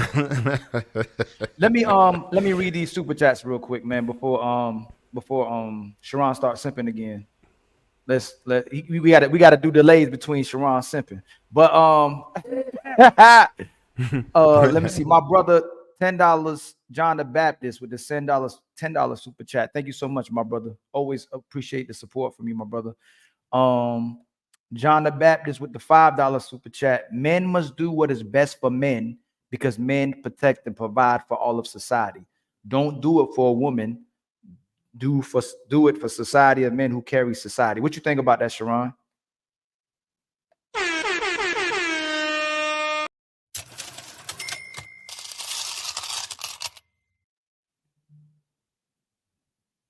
You agree with that? I vaguely agree. I usually don't agree with John the Baptist too much, though. Ain't that what you do though? You say take care of my kids, but I'm not gonna take care of yours. That sounds like you. That sounds like you right there. Hank, my brother, man. Thank you so much. Hank, you one of the top. You up there with Trev to me. I think you need to get more flowers. I think you need to go live more consistent. And I think we need to push you up some more too. I really want to elevate all the brothers in this space that deserve elevation. Trev needs to get high as possible. Hank, you need to get the same thing. Sharon, he's just right there. Just because for my guy Ali. Marcus Evans with the $5 Super Bowl. So it seems Ali hate women, which he doesn't, but you can't give an example. What a damn goofy simp. And about Trev. Not about, he wasn't talking about you, Trev. He was talking about Sharon again. DJ Vapors. Salute to you, DJ Vapors. And those memes.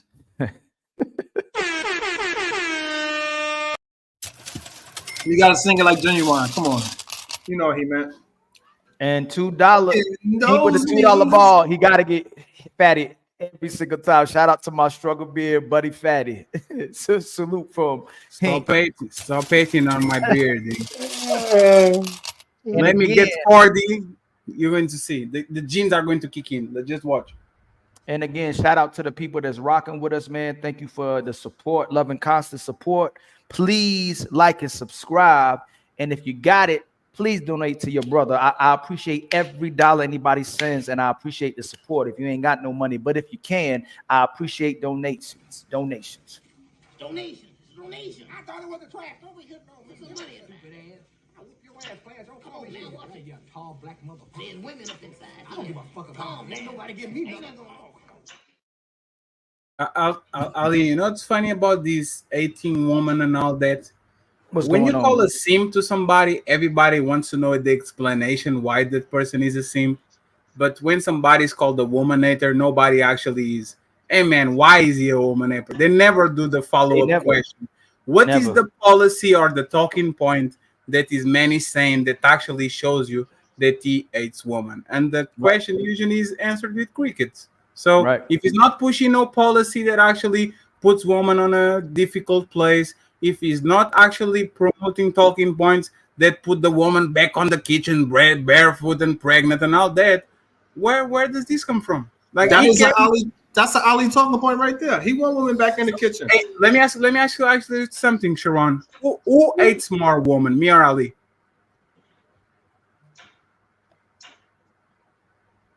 I say it's like a 49-51%. For who? I would say going on, Sean. Fatty. Hey, hold on real quick, Fatty. Hey, Hink looks like Ghost. Can I see can you cam up, please? Somebody say you look like Ghost. I guess they must have been a troll. They went away. Hink, somebody say you look like Ghost more than me. What's up, Sean? What up, y'all? Sean is outside, not like me. What were you asking? What were you asking, Fatty? Yeah, I was just saying, Sharon, that Ali actually, people think that about him because he actually passionate about woman, about what he wants about woman. I lost all the hope. So on a scale of not dating woman to, I just don't care. Like when the people that actually don't care about women are the worst, because they are the ones that actually willing to say whatever and do whatever because they don't care. So on the day that you see Ali be quiet about woman and not fighting back or something like that, that is actually the day that he actually lost the hope, and now he become like that person that you're talking about. But if he keep talking and screaming, no, the good woman and the bad woman and the good man and the bad man, if Ali keeps saying that, that means that he actually cares about relationships on this place, especially on this polluted and toxic space. So there's and what you my brother Alan, you got any input on the topic as well too, brother, or any input on what you think about me as well? Or you think like Sharon too? You think I hate these ladies, man? I hate Ali. Nah, Fuck nah, Ali. it's Come along on, the Alan. lines of it's along the lines of how Marcus feel, bro. Like anything negative as a woman is a waste of your time, which is actually worse because no matter what the women say, they don't take it serious, which is worse than what the other dudes say. That's what's on the low. Right. My brother Sean, how you doing, man? Shit, I'm good, man. How you feeling, bro? I'm doing all right, man. You making some business transaction over there? When we link it up on some business? Oh man, it's Grambling our football game. We playing at the State Fair here in Dallas. So about to get out here in these streets.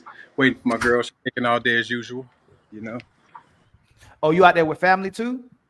Oh shit, all my frat brothers, everybody out here.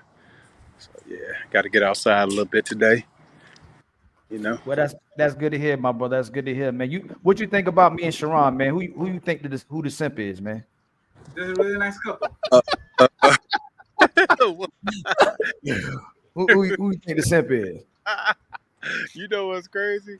I know it's definitely not your ass. That's your ass for sure. Shit. I don't see. I heard Sharon say some shit that I know y'all would say this nigga simping. You know what I'm saying? Right. I heard him say some shit. You know what I'm saying? That y'all would say he's simping, but definitely not your ass.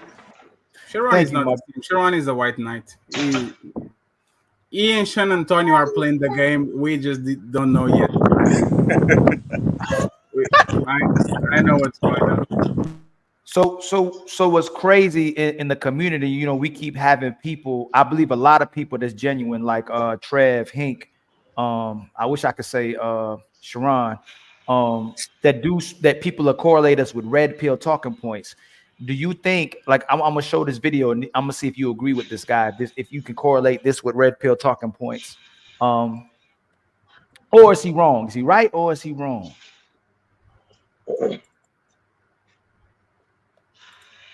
What is the red pill community? They're groups of men that have basically attributed much of their problems to the women's movement. It's a group of men who are anti-feminist, who really have developed a belief system that women are actually in control of the society and that women hold privilege. And they attribute much of their problems to women. There's a link between the incel movement and the red pill movement. It's based on misogyny, really entitlement. It's unfortunately something that is also linked in lots of different ways to online violence. Some of their platforms on Reddit, for instance, have been banned because it's leading to violence. So basically, the red pill movement is groups of men that are projecting their problems onto women as the cause of all of them. Do I need to play that video again? And look at Sharon nodding his head. Do y'all correlate? Yes, play it again. I'm gonna play it one more time, man. I think we needed this one more time. Hey Jim, so what is the red pill community? They're groups of men that have basically attributed much of their problems to the women's movement. It's a group of men who are anti-feminist, who really have developed a belief system that women are actually in control of the society and that women hold privilege. And they attribute much of their problems to women. There's a link between the incel movement and the red pill movement. It's based on misogyny, really entitlement. It's unfortunately something that is also linked in lots of different ways to online violence. Some of their platforms on Reddit, for instance, have been banned because it's leading to violence. So basically, the red pill movement is groups of men that are projecting their problems onto women as the cause of all of them. So, what do y'all brothers think about that? Sharon, I'm gonna go to you first because I want to hear what you're saying. Remember this: what this brother is basically saying is that that red pill community believes that women are in control of society. That incels and red pills is close in. They're like kind of hand in hand. Red pill is the cause of online violence, and we blame women for all our problems. So that's what you believe right there. Okay, give me another. We asked you before. Give me an example of that, of how you think even that the red pill thinks that women are in control of society. Tell me what red pill guy says that. People like Doc Lake, Rababs. He's a key example of all that thing that man said. In reality, he thinks that women should bow down to him because he's a man. He feel like just because a woman is successful on OnlyFans, that's all women making money on OnlyFans. He believes that women are the detriment to the end of society, even though ain't no proof of that. Like that is a real thing. There's a lot of men out there. Is that red? You didn't say nothing red pill. You didn't say nothing red pill. Is that red pill? What you call it? No, I'm asking you. Okay, do you know what red pill is? He said that women are the problem in society. You didn't say nothing about that.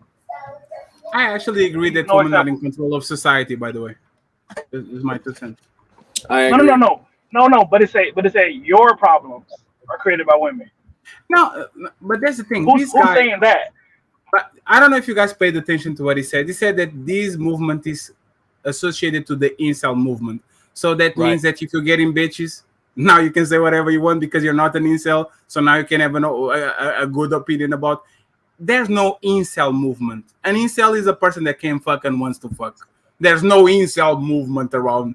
Like that doesn't exist. So he put just a bunch of buzzwords together and actually tried to put that shit out there. But the reality is the red pill is a response to women's behavior. It has nothing to do with hating women. It has to do about reality, about men waking up for the fact that women are not all these nice little people that were actually educated on. Like a lot of us thought that women could do no wrong. Most of us probably until our adulthood, we thought that women could do no wrong. So it's just awareness. It's just a dose of reality so you can actually have the results that you want to have, because I would tell you that most men that are inside of the red pill space are considered themselves red pill. They still want a family.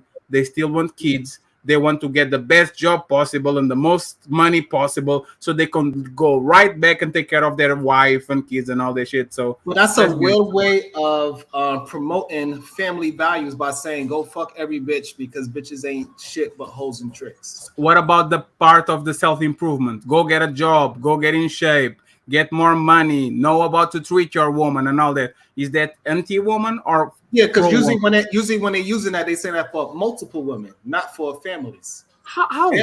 How? Because they're not telling you to go and better yourself physically, better yourself verbally, so you could be with one woman. They tell you to do that so you can have they tell you to do that so you can have multiple women, so you can have a rotation, so you can go. You believe in that? Go to bars and attract multiple women. Ali, thank you for stealing my shit. So Sharon, let me say this. Wait, I got him. Sharon, every multiple woman is bad. For most men, yes. No, Sharon. You got caught, bro. I'm asking you, Sharon.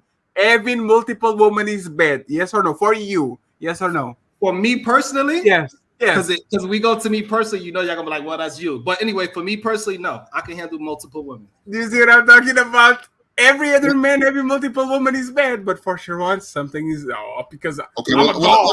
Let me talk on it because I got a great date night for me and my lady. So let me speak on it real fast.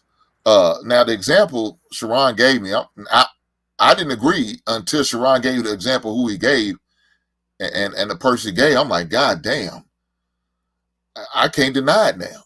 That was a good example, Sharon. So I'm like this. Are they? Is that what the red pill's about? I mean, I don't know. I could be wrong. So maybe y'all can explain that to me. Because to me, it seems like I can see the incels being that way. I can see the incels saying, I'm blaming women for everything, the reason why I'm not getting no ass. Well, the problem is, you as a man, a woman shouldn't move you like that. A woman doesn't move me. It doesn't matter what the woman do. I'm going to move the way I want to move as a man. Now, if you don't move, you move according to what a woman, you failed yourself and you failed that woman, because guess what? She going to continue to run over and control your ass. You ain't nothing but a goddamn puppet of her. And then she going to eventually get tired of you and she going to find somebody else. Either somebody else she can control or somebody else who's going to be able to control her. You muted, Ali. My bad. What you think about that, Trev? Well, do you think the red pill? Do you think the red pill space, or being red pill, is saying that women are in control of society? The incels are part of that society as well too, and that they're the cause of online violence as well too. Do you think that women that the red pill society believes that women are in control of society? All right, so all those things aren't synonymous with red pill. However, we have to be responsible about how we are depicting situations and the advice that we actually give, right? Because there are some people who do it responsibly, like yourself. Many of us on this panel, we do it responsibly.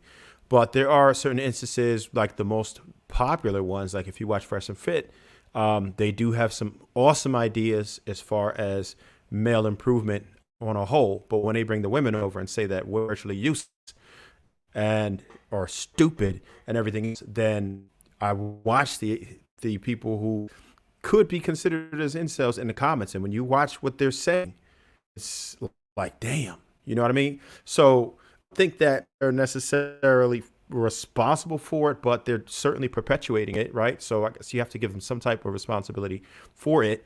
And they will go, they have these different Reddit groups, which, like you said, some of them have been banned. Their Reddit groups, their Reddit thread itself was banned, at least at one point. And so we have to be very careful about how we deliver our messages, right? And I know that it's very tempting to do it the wrong way, because it's so easy to become viral and so easy to get the popularity and so easy to get a bag, because we're able to just go extreme, right? When you are extreme and you're polarizing and you get these viral clips, and then the Shade Room will post you and everything, all these other blogger sites, World Star, you make World Star, it's a wrap. But the only way to actually do that is to do something toxic, right? And a lot of people fall more into the toxic behavior because they want the clicks and the views, and they don't necessarily care about their patrons. And one thing that I've always encouraged people to do, because we have to understand that not everybody had the same opportunity that we did as far as having a positive male role model. There's many people, right? Us in particular, we have 70 to 80% of us are raised by single parents, mostly single mothers. And we don't know how to be a man. You can't, and every one of us should know, but I think most of us do know, that you can't listen to a woman's advice on how to approach women or what a woman actually wants, because, you know, they say one thing and respond to another. So women can't possibly advise us correctly on how to deal with women. So we really need, not to say they have no input, but they can't be the go-to. You need a positive man who has some type of XP under his belt, right? So when we're looking for that, we need a positive male role model. Most of us don't have that. So we turn to YouTube. I turn to YouTube for certain things. When I wanted to learn, look, okay, I never took out my tail lights from this particular car. I realized I got to take the bumper off by looking at YouTube. Being in home ownership, I learned how to change my first toilet off of YouTube, how to change my sink, how to do everything. People learn to kiss on YouTube. People learn to start conversations, how to date, how to dress, everything. People look to YouTube. So we have to be responsible, because we have to understand that people are trusting in us, not because of what we're saying is good, because they can't really differentiate the two, but they're going to go because we have a following. Right. And a lot of people go with that. They say, all right, this guy has 1 million followers. He must know what he's talking about. But did he get those 1 million followers because he knows what he's talking about? Or did he get those 1 million followers because he had some viral moments, right? Some polarizing moments.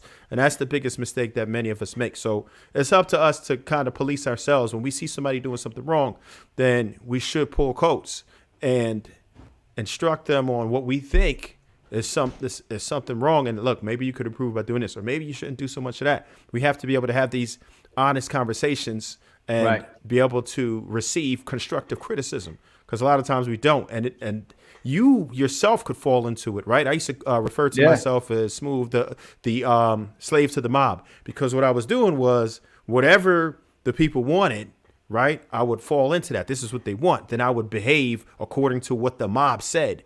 And it's dangerous. You get good numbers that way, but you end up exhibiting toxic behavior, and we have to do better than that, right? So you can still get yours if you know what you're talking about. It's just the long way, and nobody really wants to do the long way in today's society. It's a microwave society, so it's a tough balance, right? That's why I do put some things out that are polarizing, but I try to offer some interesting context, and based on data, right? I look at the data, study the data, dig in with the data, and then I'll go ahead and respond according to that, rather than just pulling things out of the air, because that's not going to work for us. So as long as we're responsible, we'll be good. But I see what he's talking about, but that's not the entire community. Unfortunately, that is some of the people who are most popular. But just like if you look at the most popular rappers, right? Who are they? They're Sukiyana. They are Sexy Red. They're not even good. But because they do things that are polarizing, because they have these toxic viral moments, then that's what gets most of the light shined upon them. So that's the problem that we have. So we can't get mixed up with that. And that's the ones who people see. Those are our representatives, right? So that's the problem. I can see why a person will come up with that type of a theory, but it's irresponsible for them to even project that without doing a thorough analysis. They probably looked at the first couple of most popular ones and didn't really take a look to see what's really with it. Like, they don't really understand the entire community. They just know a couple. They grab some tidbits, boom, boom, boom, and that's it. They weren't responsible with their analysis. Right. I agree with that. I agree. I with some of it. I think in regards to, I think the part that's irresponsible, what I believe is the part that we should be more responsible, but I don't appreciate or like the fact that people try to correlate that with something that has nothing to do with red pill. So it's like men were going through certain things in their lives and they didn't have nowhere to express it. Then this red pill, so-called red pill community started, but it was just men just speaking the truth, trying to speak what they're going through in their lives as well too. And now it's another way just to call men toxic. So first men were toxic. They sat back and let women enjoy this ride off the backbones of men right now. Honestly, I know Sharon, Sharon talking to somebody else. Everything is a man's fault. You know, we went through that. Men are toxic. Men are oppressive. Men mistreat women. Men great women. Men delete women. Men do all these things to women when we see the majority of population is trying to do right by women. It's trying to connect to women and don't even have access to women. Not even the women's views, you know? So then men create a space to express the things that are going on in their life. And now that's deemed toxic when women ask for men to tell the truth, express themselves, be emotionally available, communicate what you would want to see, communicate, tell me how you feel, you know? So I think it's crazy that men, now we have another thing that where men created a space to be able to tell women the truth, and it's looked at as toxic and anti-women. What you think, John the Baptist? And then Arnold, you go after him, my brother. Yeah, I'm not gonna lie, I'm not that familiar with the red pill doctrine. I've, from the couple years I've been on here, I heard it from time to time.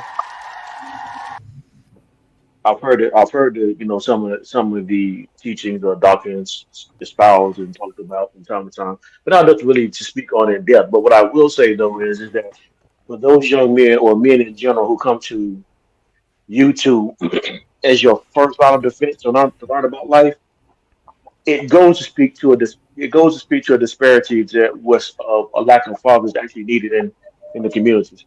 Because I'm glad there's a substitute, right? I'm glad there's YouTube where they can go and like ask Travis, I can learn how to change a tire, I can learn how to change a sink or a pipe, whatever the case is.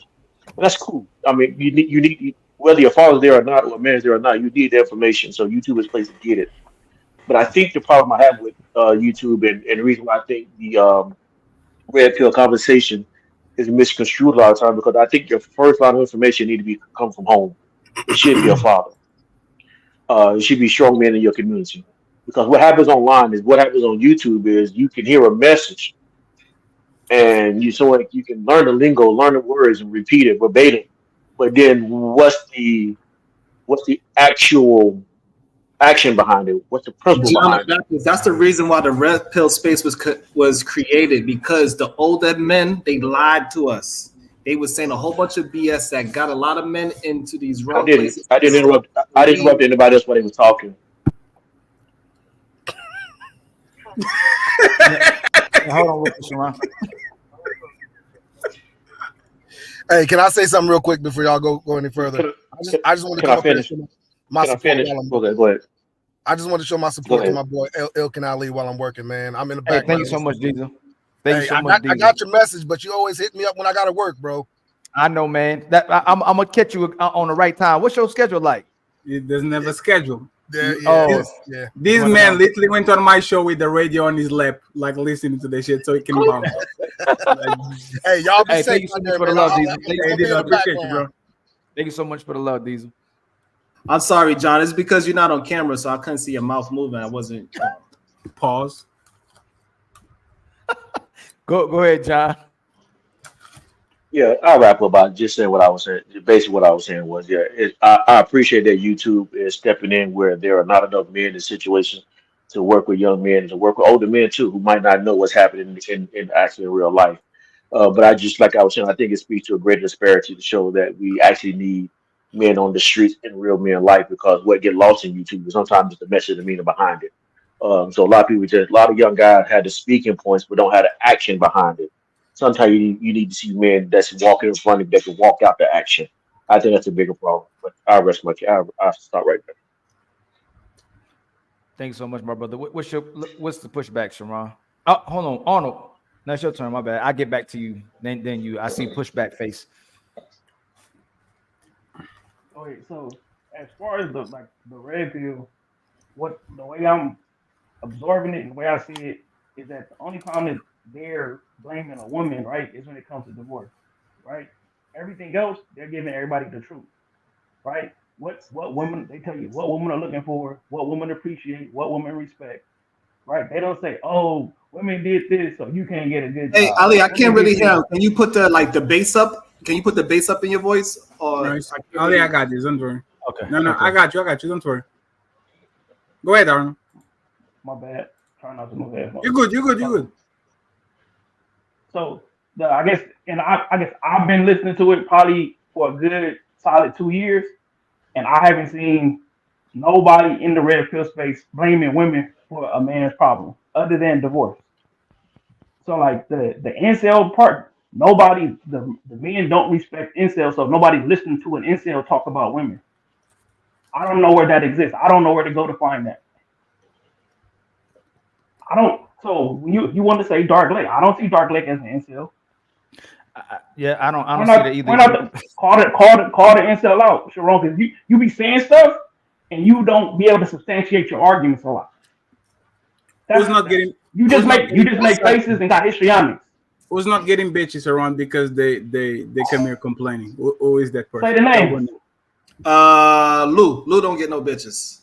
Why you targeting Lou like that? What? Lou, do you saw when you want to ask me to say a name and then get mad at the name I said? Sharon, do you saw when that's why ask me to say a name, because I'm gonna be honest to what I think in my opinion. No, it's fine. If it's true or not, I have no idea. You Sharon, do you saw when Luke cut his hair on his beard and he came around and all the women were saying that he was handsome, you know? The shit, you saw that? I said it too.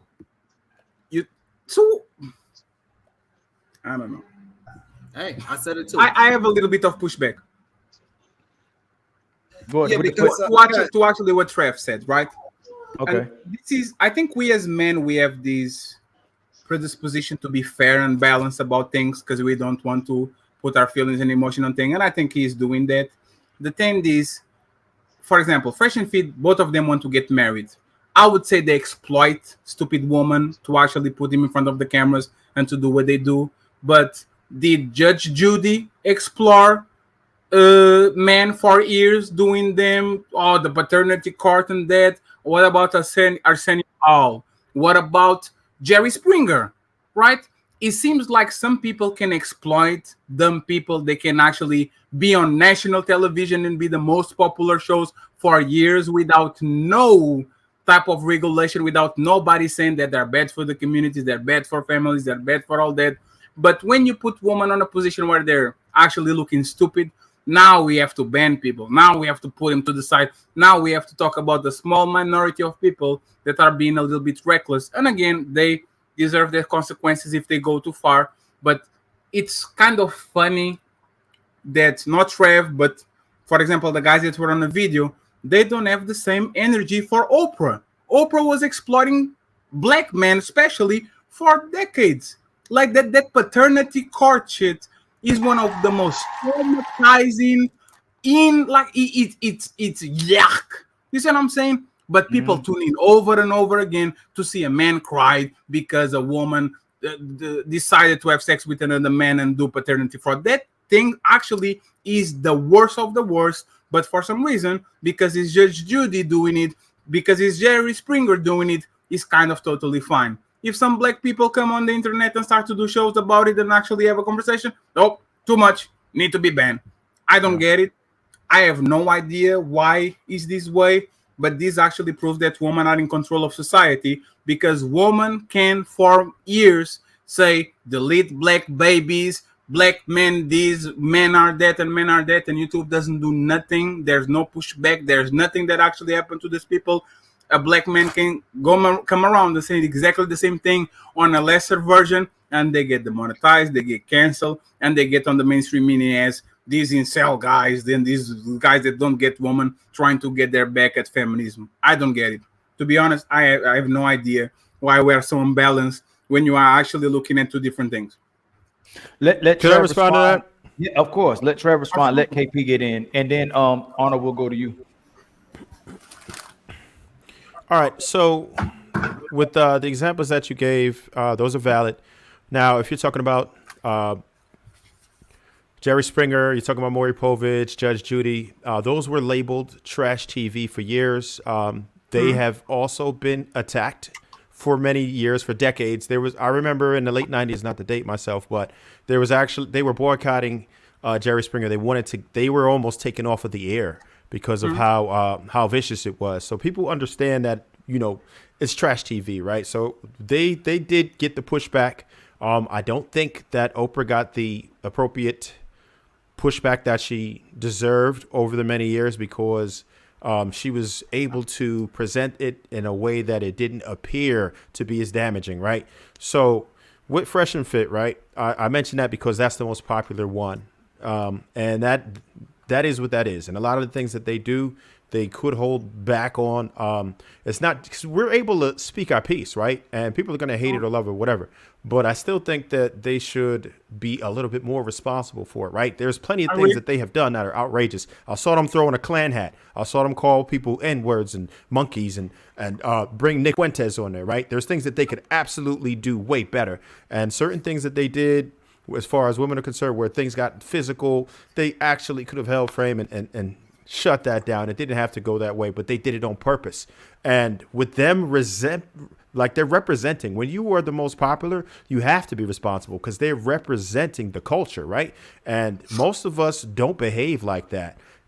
Whether it be Manosphere, whether it be Red Pill specifically, most of us don't behave like that. But for those guys to be the front runners, it comes with a level of responsibility. And that's what I'm really saying, that they should be more responsible for it and set the best example, only because that's where the eyes are. And that's, you represent the culture is all I'm saying. I agree. It's just the fact that, like I said, you did a very measured, like you're very measured in your words. I 100% agree. But there's a difference that I see between men and women. For example, if Cynthia G came here on this panel right now, or Prince Hill or whatever, we would welcome her. We would have a conversation with her. We'll try to be respectful to the point where we can actually facilitate discourse, even though they have not our ideologies, right? If we went on their platforms, we were literally be chased away. We wouldn't even be on a chat for 5 minutes. And what actually kind of bothers me a little bit is because it's never good enough, right? Before Fresh and Fit, it was Kevin Samuels. Kevin Samuels wasn't kicking off people, but he was not good enough. Oh, it's because of his tone or because of the, it will never, even if you actually correct a message, remember what happened with Gianni and JR. JR is not mistreating people on his panel. He's the most respectful guy probably around. But because they didn't like the way that panelists was going against each other, they tried to literally nuke the show because it wasn't woman friendly enough. You see what I'm talking about? Is always be nice to them when they are being not nice at all to the people that are around, no matter what type of discourse, no matter the posture, no matter if you're actually polite and respectful, no matter if you are aggressive. It seems like it's never enough. It's almost one of those things, right, where too much is given, much is expected, right? We are men, so not to say what they're doing is right as women. I hate it, and I combat against it. But we have to understand we're better than that, right? We are the ones who have control over our emotions, right? We are the ones who are not excused for our behavior. We have to accept that responsibility. Not to say that they should get away with anything, because like I said, combat against it. But we know what we're supposed to do. Men understand duty much better than women. That's why we're able to operate the way we do. That's why, for the most part, we conduct ourselves in the manner that we know is prudent, whereas women are expected to be emotional. It's okay if a woman loses her shit because they understand, oh, you know what? Yeah, she's a woman.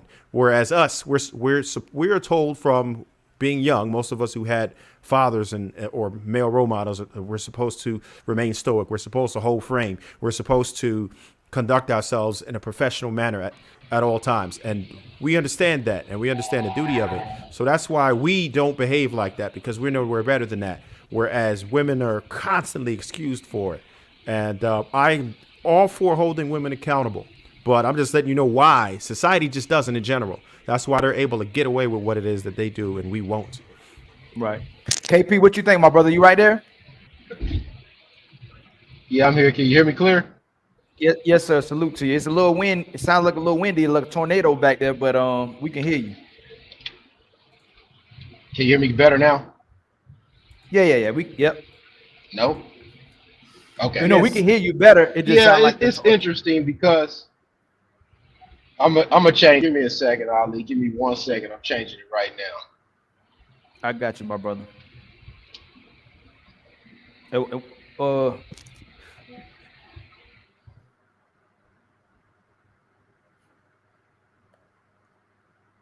It sounds like it sounds better.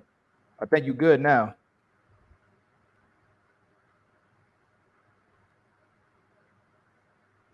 Is he there? Hey, Arnold, go till he comes back, family.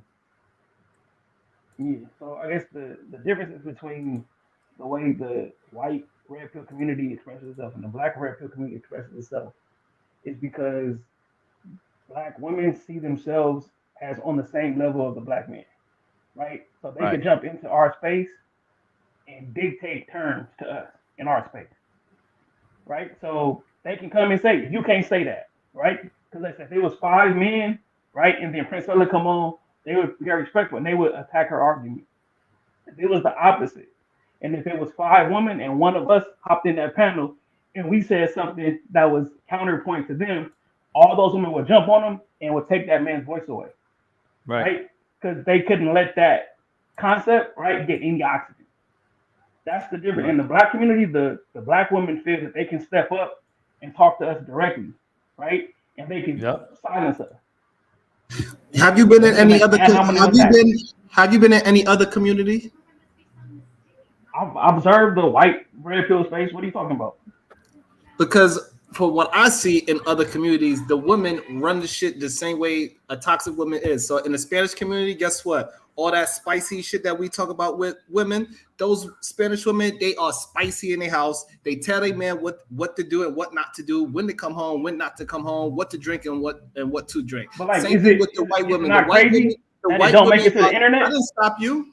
I'm stopping you though. But I'm saying, is it crazy that they didn't make it to the internet? That it stay in their house? And you don't have examples to show of Latino women doing what black women do in this space, and having what black women do. What you don't have white women doing the same exact thing in white spaces. Again, the whole reason why the red pill space was even invented was because of white women. The whole reason why feminism is existing is because of white women. They are the first ones to actually buck up at their men. So you don't have no idea what you're talking about. You're just talking to be talking. And this is the problem why they say the red pill space, it produces men that think like that. Sharon, how does he just not know What are you talking about? Just because you disagree with something? How did everything he say? I didn't just disagree with him. I disagree with points and facts. Which point? He's just talking. Shout out the point that you disagreed with him on. I'm trying to figure out that one on. I disagree with the point that he's saying that only black women, our women, think that they equal to black men. But if you really go down all the races, if you are around other races, you would see that Chinese women buck up at their men. You would see that Spanish women buck up at their men. And we all know white women buck up at their men. Okay. When have you seen it make it to the internet, to the public eye? Again, it is well documented and known that if you mess with a Spanish woman, you possibly could get stabbed. That's not. Send me the show that look like Lapice Thursdays with white people. So first of all, Sharon, I believe I think he's saying that you don't see it on the internet at the same level you see it in our community. Not only that, they may have pushback, but those men still leading those households. They're still the leaders of those households. Let me finish before you get emotional. Those women still get married to those men. They're still supporting those men. And I believe that's the point he's making as well, too. So our women are going away. Feminism might have told white women, try to give white women to have more power over their men, sent white women to work, but black women literally are against their men using feminism. Like they're not, a lot of women are. You know what I can get in, Ali? Yes, sir. A lot of women are saying they want leaders, but they push back on a lot of things that black men say. And what's funny is that a lot of black men were still supporting the rhetoric of black women because it was pushing society. But now that we all come into this space, a lot of us that's living certain lives in and out of this space, we're starting to see that the women are going against the brothers. It ain't just the brothers being toxic and incapable of leading anybody, being bad, don't want to be supporters, don't want to be a protector. Is the complete opposite. Men are trying to do anything possible to connect with women, trying to be responsible, trying to get married, trying to support the community. Yesterday on the panel, we saw that a lot of black women in college versus white women might have a whole phase, but before they leave college, they're going to get their husband. A lot of black women still say they want to have fun and don't want to get married at a young age. And they also say they're going to do whatever they want to do. They'll tell you they don't need marriage. They'll tell you they don't need men, and they don't need any of it for stability or security. But then they're asking for help. They're saying they're alone. They're going to therapy, and it's complete opposite. Especially when you see all the surveys and men's experience when they go on to even dating apps. Men are going on there for sex because they're looking at the way women are conducting themselves. Women are still using men for sex as well too. For leverage and resources, not to even have a man. But if you look at a majority of women dating apps, they'll say not looking for hookups.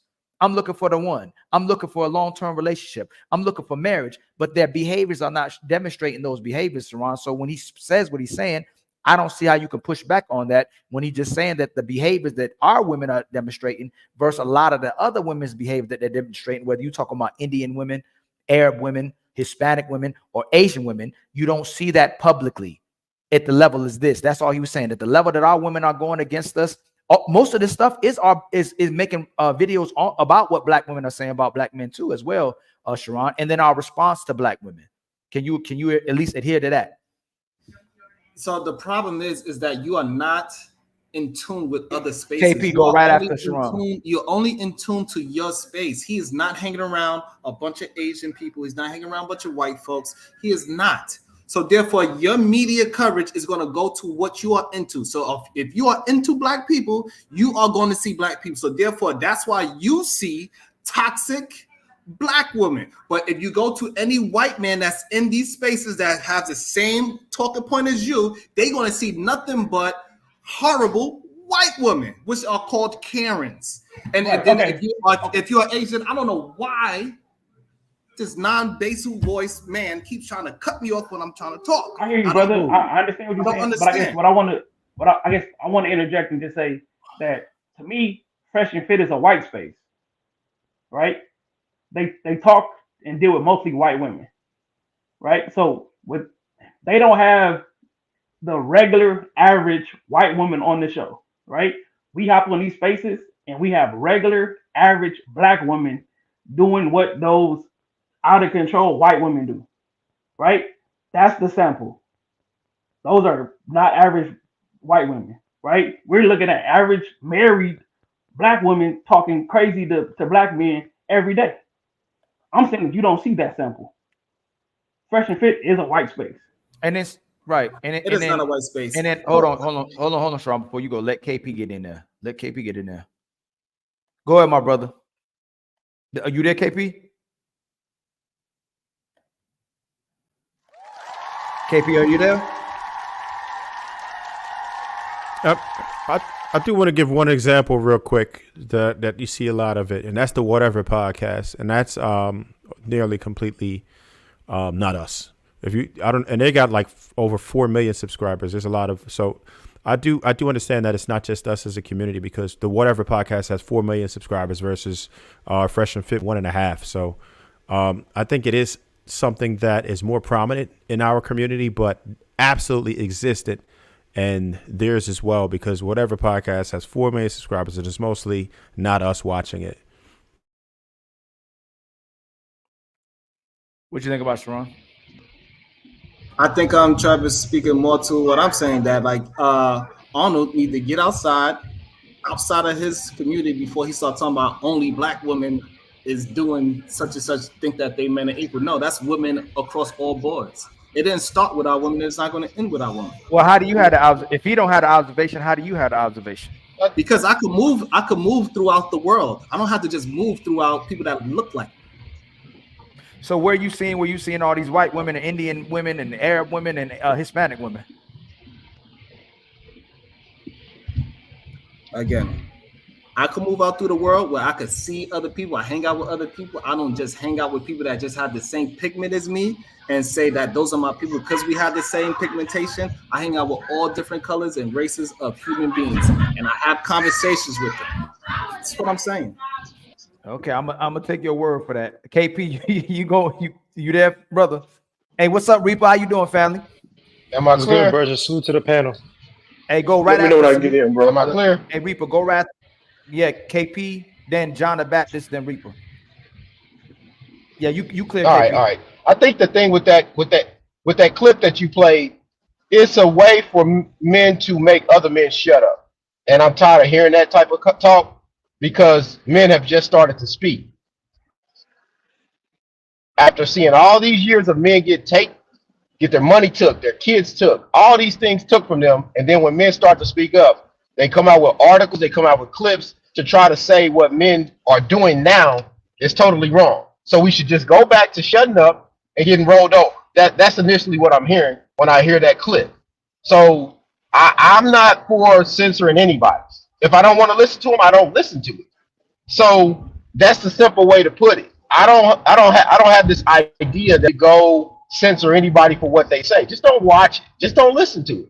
That's the way it goes. If you're not interested in it, don't listen to it or watch it. It's becoming hard pressed because I'm tired of seeing black men try to censor other people, and they're becoming what they despised years ago. Black men beg for free speech. We got it. Now that we have it, we want to censor other people. I've never thought that we would ever come this far to where we would be in that space, but I'm not doing it, and I'm not for it.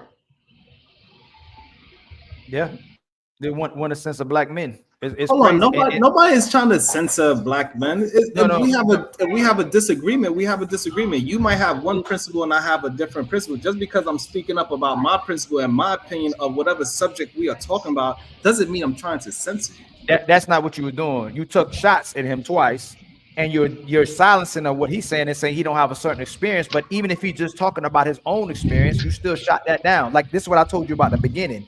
If we talk about men, your energy is different when you talk about men, even on the panel, versus addressing what black women are doing in our communities. There's no black men in general have been socialized to be afraid of black women. And KP, one more thing. And hold on, if you're gonna make that observation about the brother, all he has to say is that you're not married to a black woman, Sharon. That's all he has to say. And then what can you say about that? Like honestly, because your experience. No, I'm saying respect. Hold on before you respond. I'm saying that respectfully. If you're in a household that's not with a black woman, how can you take away from what he's saying and you're living in a household with a white woman? Because first of all, the conversation was about red pill space, so I kept it to the topic. So I don't know why you saying that I'm bringing it to some women. I'm trying to defend. You told him he don't have experiences with all these women, right? but you're not living. How are you having all these experiences with black women if you're not even dealing with a black woman right now? You've been married to a white woman all these years. How you know if they haven't changed? How you know if they don't act? Being married to a person does not have anything to do with how I communicate and move out through my life. I still interact with other human beings on a day-to-day basis. So I don't even know how that even correlates into the conversation. That makes no sense whatsoever to me. I don't even understand how that makes sense. Hold on, can anybody? Hold on, Sharon, before you said it. Hold on. Sharon, you're moving too fast. Can anybody else see how I'm making that correlation? If he told a brother he doesn't have experiences with all these women, I see the correlation. Yeah, he's like, I know about black women, but I'm not with a black woman. Just like Fred, can you see the? Can you food, but I didn't cook that food. Can you see the correlation I'm making, Trev? He's shutting down the brother's experience of observation of other women. Yeah. Because I could see, but I don't agree with either, right? Because I mean, either way, they're referring to like anecdotal experiences, right? So that's different. So no, listen. If you're shutting his joint down, right, and saying, oh no, that's you're rejecting his anecdotal experience, right? And Ali, you are now rejecting his anecdotal experience, but that's what they are. That's what they were presented as, right? Whose experience am I rejecting? You're rejecting Sharon's. Sharon, my name is Sharon. Hold on. So right? what I was he's not rejecting Sharon. I'm not rejecting. No, I'm saying Sharon is rejecting that brother's, but then I said the brother can use that against him and say, hey, you're not even with a black woman. Someone could come to Sharon and say, you're not even with a black one. I'm definitely not shooting down Sharon's experience. His experience is relevant. His experience is fine. He could bring it into the equation. I'm not shutting it down at all. What I'm saying is that if he shuts him down, all someone has to do is Sharon and say, hey, Sharon, you ain't been dealing with a black woman for a certain amount of years. How would you know what black men are going through from black women? Okay, so that's pretty much the same. That's pretty much the same thing. I don't agree with either one of it, right? To reject somebody's experience, right? Either way. So because what I try to do is go based on facts, data, and interacting with a lot of people, right? That's what we all do, whether it be through I consult people. So basically, you agree with Ali. No, he would agree with me because I said it didn't start with black women thinking that they're equal to men. I said it started a long time ago, and women of all races. Y'all missing Ali's point. Because what Ali was actually trying to show Sharad how he shut out the other young man's. Yeah, no, I see. So what Ali did was he gave an example of how Sharad point of view can get shut down.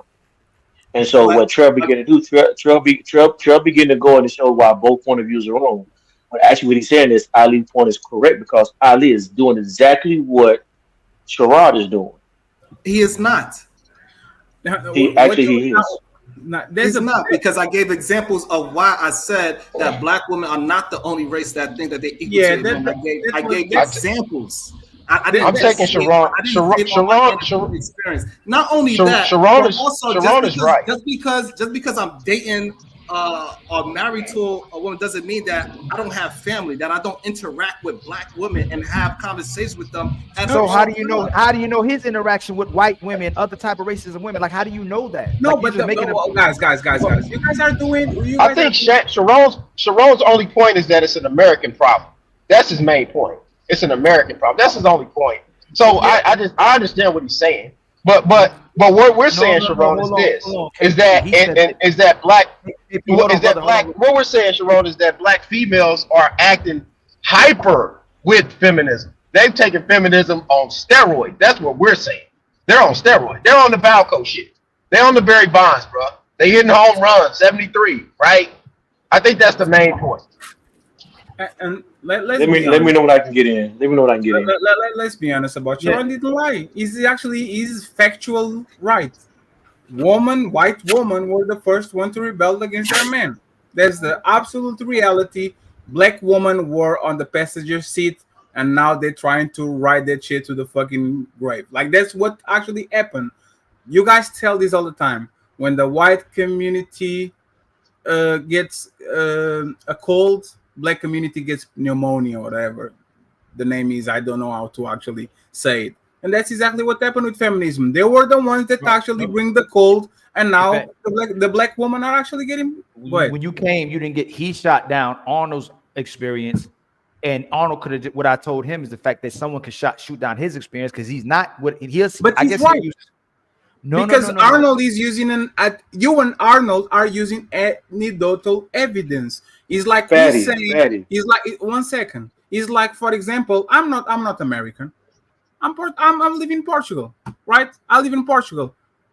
The divorce. I know I'm not married. No white woman, no black woman. The divorce rate in Portugal is 71%. I'm sorry. White women are definitely on the same Kool-Aid. The problem is that black women get 1 cup, 2 cups, 3 cups, and then get one to drink at home. That's the only difference. It's not that they are different. It's that the black women, unfortunately, are more overt when it comes to this feminism shit, and that I can do bad by myself. I'm strong and independent. Now that they go extra, but the reality is, just because Sharon is married with a white woman, that doesn't mean that it's not factually right. That was the white woman that actually started this shit. It was not black woman. Can we agree with that? No, that wasn't the point, though. He told Arnold. So Arnold said, when Arnold talked about his experience with black women, Sharon turned it with, you know how people will do that sometimes? Like he made it about race. White woman Arnold was talking about his experience with black women, and then Sharon said that ain't just black women. That's white women. That's Indian women. That's all types of women. And then I asked him, okay, if you're saying he doesn't know that experience because he doesn't meet with all of them. Sharon said he experiences all these women throughout the world. And then when I asked him to give me an example of the women he's experiencing, he just said it's like basically just take his word for it. How Sharon shot him down because he said he's experiencing all these different races of women throughout the world. Okay, so you're not against this point, you're against the way I'm not against this point. He shot down on a long point. If that's the case, that's what me and John the Baptist was trying to say. So Sharon, if you can deny his personal experience with your personal experience, Sharon. You have to put it on the global That's scale. what it was. Right? However, I didn't. Not fair. The problem is, I never used my personal experience. Yes, you did. You said you met all these women around the world. You said you've been around the world and you met all these type of women. No, that's not what happened. What happened was that y'all started questioning me. Y'all wanted to ask me my experience, and then I offered it to you. But when I first initially spoke, I did not speak on my anecdotal experience until you said, so what other races of women you know? That's the question you asked. Because me. you said he doesn't have the experience. You said, and then we said, well, what race? So next time you ask me a question like that, I'm gonna say I refuse to answer. No, Sharon, you're being disingenuous again. You do this all the time. You said he don't have the experiences of other women. And I said, okay, how do you? Then we made it personal. Then you had it personalized. And I said, how do you have all those experiences that he doesn't? You said, I go around the world. I have experiences with these women around the world. Then I said, can you give me an example? And it was just like, just take my word for it. Who are all these Asian, Hispanic, Arab, Indian women that you're coming across and you having conversations about them about their household or that you see? Would you want me to go call up my personal friends and you want to? No, I didn't say that. I just said that it'd be hard for you to validate. Because again, if I bring those friends up, and then you're gonna say, "Well, that's just your friend." That's the next. That's the next step you're gonna say next. No, the main point was when we were talking because about black I kept women. it general. I kept it real general, and I said, and I Right, gave to not talk about black what's women. going on. And then you want to go direct. Then you went so direct that you had to say that because I'm married to somebody of a different race, that I have no idea what's going on with black women ever. In the dating pool, because like all of a sudden we'll talk about that erases all the women that's in my life. It erases my daughter that's in my life. Every black woman, every auntie, every mother, every sister that I have, I no longer talk to them no more because I'm married outside the race. This is insane. Do married men tell single men they can't talk about marriage because they're not married? They do all the time. Today I was on a panel today. I was on a panel today. I was on a panel today, and a guy said to me, "You've been married too long. You can't talk about this because you've been married too long." Like my experience with women don't count. Like I don't talk. Yep. Like I don't talk to single. Like I don't talk. Like I don't talk to single women. Like I know other involved with single women outside of my like we just stop dying once you get married. That's kind of what y'all doing. So Sharon, so what I'm asking you is if you're not intimate with a black woman currently, from what I know, then how can you speak about intimacy about black women in 2023? That's a legitimate question. If I can't speak on, let me finish before you get there.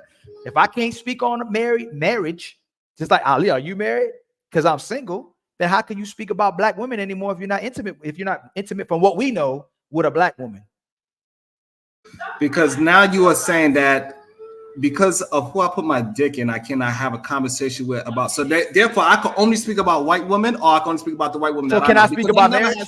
So can I speak about marriage if I'm not married? No, you cannot speak about marriage because you have no idea. You have so no I can't. idea what it takes to keep You a can marriage observe going for more than. This is how you're getting beat again in the debate. You can observe what other people are going through and speak on their observations and experiences. You can speak on the stars, and you ain't ever been to space. But single men can't speak about marriage because when they ain't been married, looking at other married men's observation or experiences, or when married men talk about their experiences. That's what you're saying. No, you could talk about that, man. Whoever you experience and whoever gave you whatever experience that you heard, you could talk about that. But you cannot actually talk about marriage and what it takes to actually make a marriage move on for more than a decade, move on for more than 5 years. You cannot speak to that because you have not done. I didn't ask you that. Married is married. So what's the difference between a married person and someone who's been in a relationship for 12 years? What's the difference between that person? A person in a marriage for 12 years who isn't married and a person who's in a marriage that's been 12 years. What's the difference? Commitment. What commitment? The commitment to the other person. I have a legal commitment to my other person. You being with somebody for 12 years, you do not have no commitment to that person. You can leave at any time you want to. That is the difference. And you can't leave anytime you want to with marriage?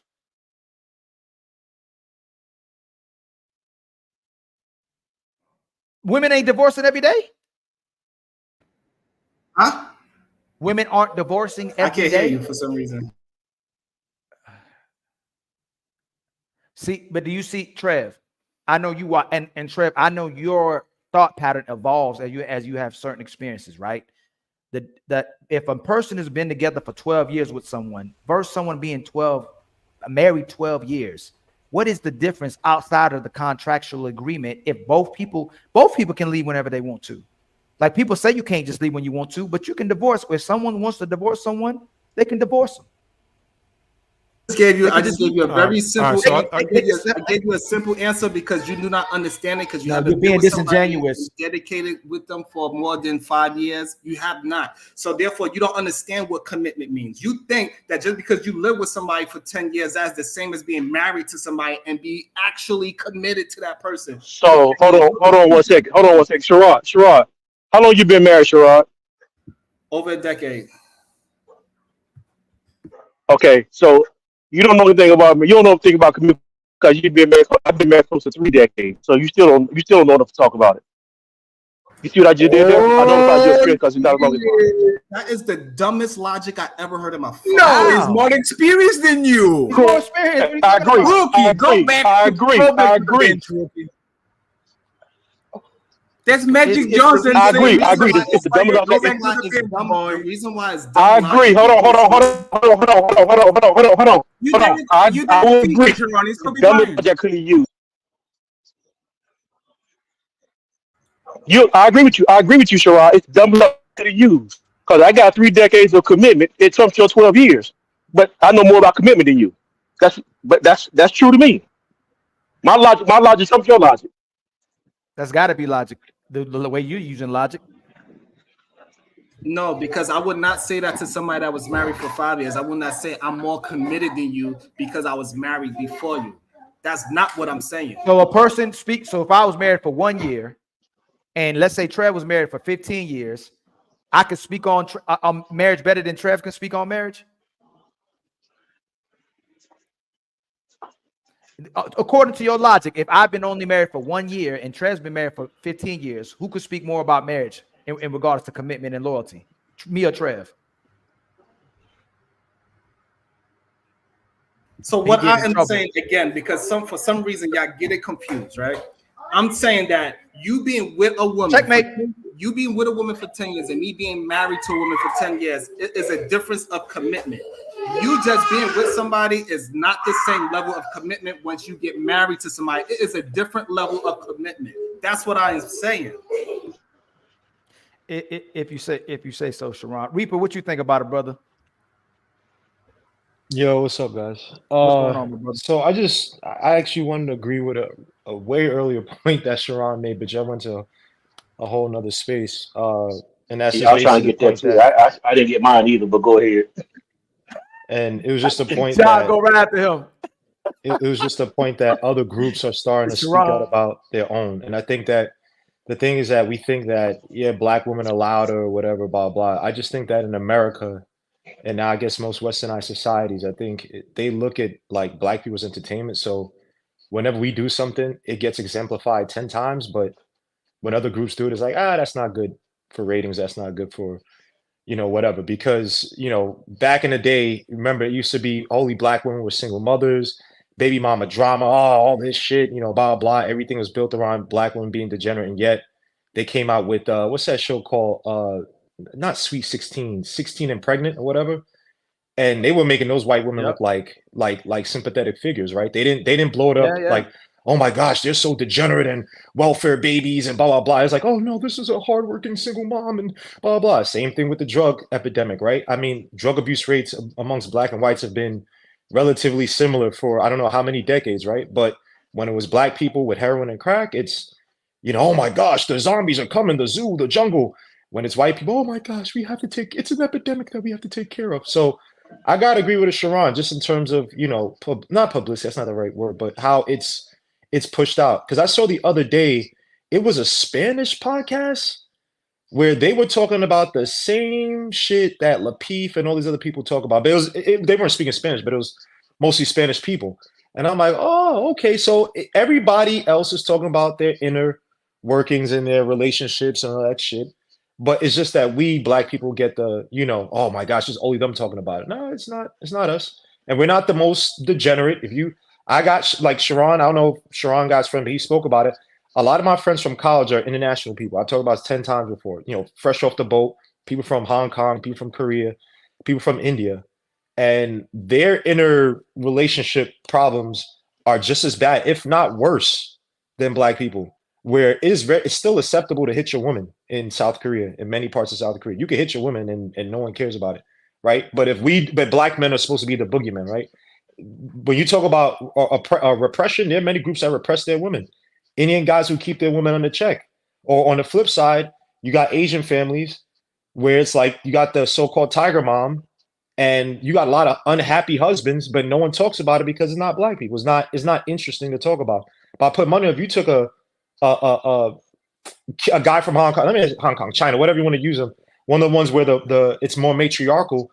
You talk to those guys in private, if they want to talk about publicly, they'll tell you, man, I'm depressed. I hate this shit. Go to Japan. Japan, the depression rate, guys are not even procreate anymore because they're tired of being in that repressed society.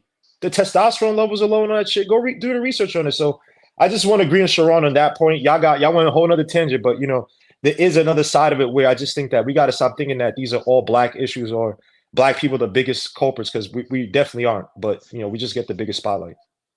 I think we all agreed with him on that. It was that he was what you about to do, Sharon? He can't see how he can't control his emotion, Reaper. Well, I wasn't going at Sharon though. I was agreeing with him. Yeah, Reaper. It was not about the topic. It was about the way that he contradict. Like it's not that he uses he uses an approach. Like he literally goes uses a criteria to actually disqualify you for the conversation, and then he turns around and uses the same criteria to validate himself into the conversation. You shouldn't use your personal and then he turns around and he uses his personal experience to literally actually do exactly the same thing. You should. Can I say one thing though? Because I agree with Sharon, right? Last time I got to argue with Sharon, he did the same exact thing.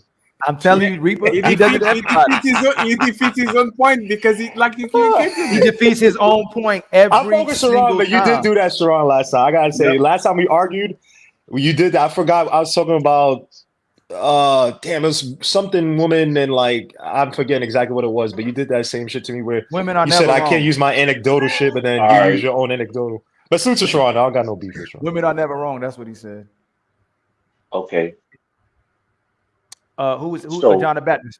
Go ahead, my brother. So the 2 points I want to make that we actually made 30 minutes ago, so it might not be relevant to the conversation we actually having now. Oh shit. Because it's Sharon. But but the one point was actually what Sharon was. I actually agree with what point Sharon was making was is that I agree with um on the point that we actually do. It's not just the black community that has these issues. It's black, white, I don't whatever race it is. A lot of them have it. If you're Western culture, you're having this issue. Um, and if you're in America, you're probably having this issue. So I agree with Sharon on that one. Second point I wanted to make was we were talking about how women are actually coming into our spaces and they tell us what we can and cannot do in spaces in YouTube. And some people are saying that we men and black men never had a space to speak before. Well, that's the point I want to push back and challenge it because black men have had a space before.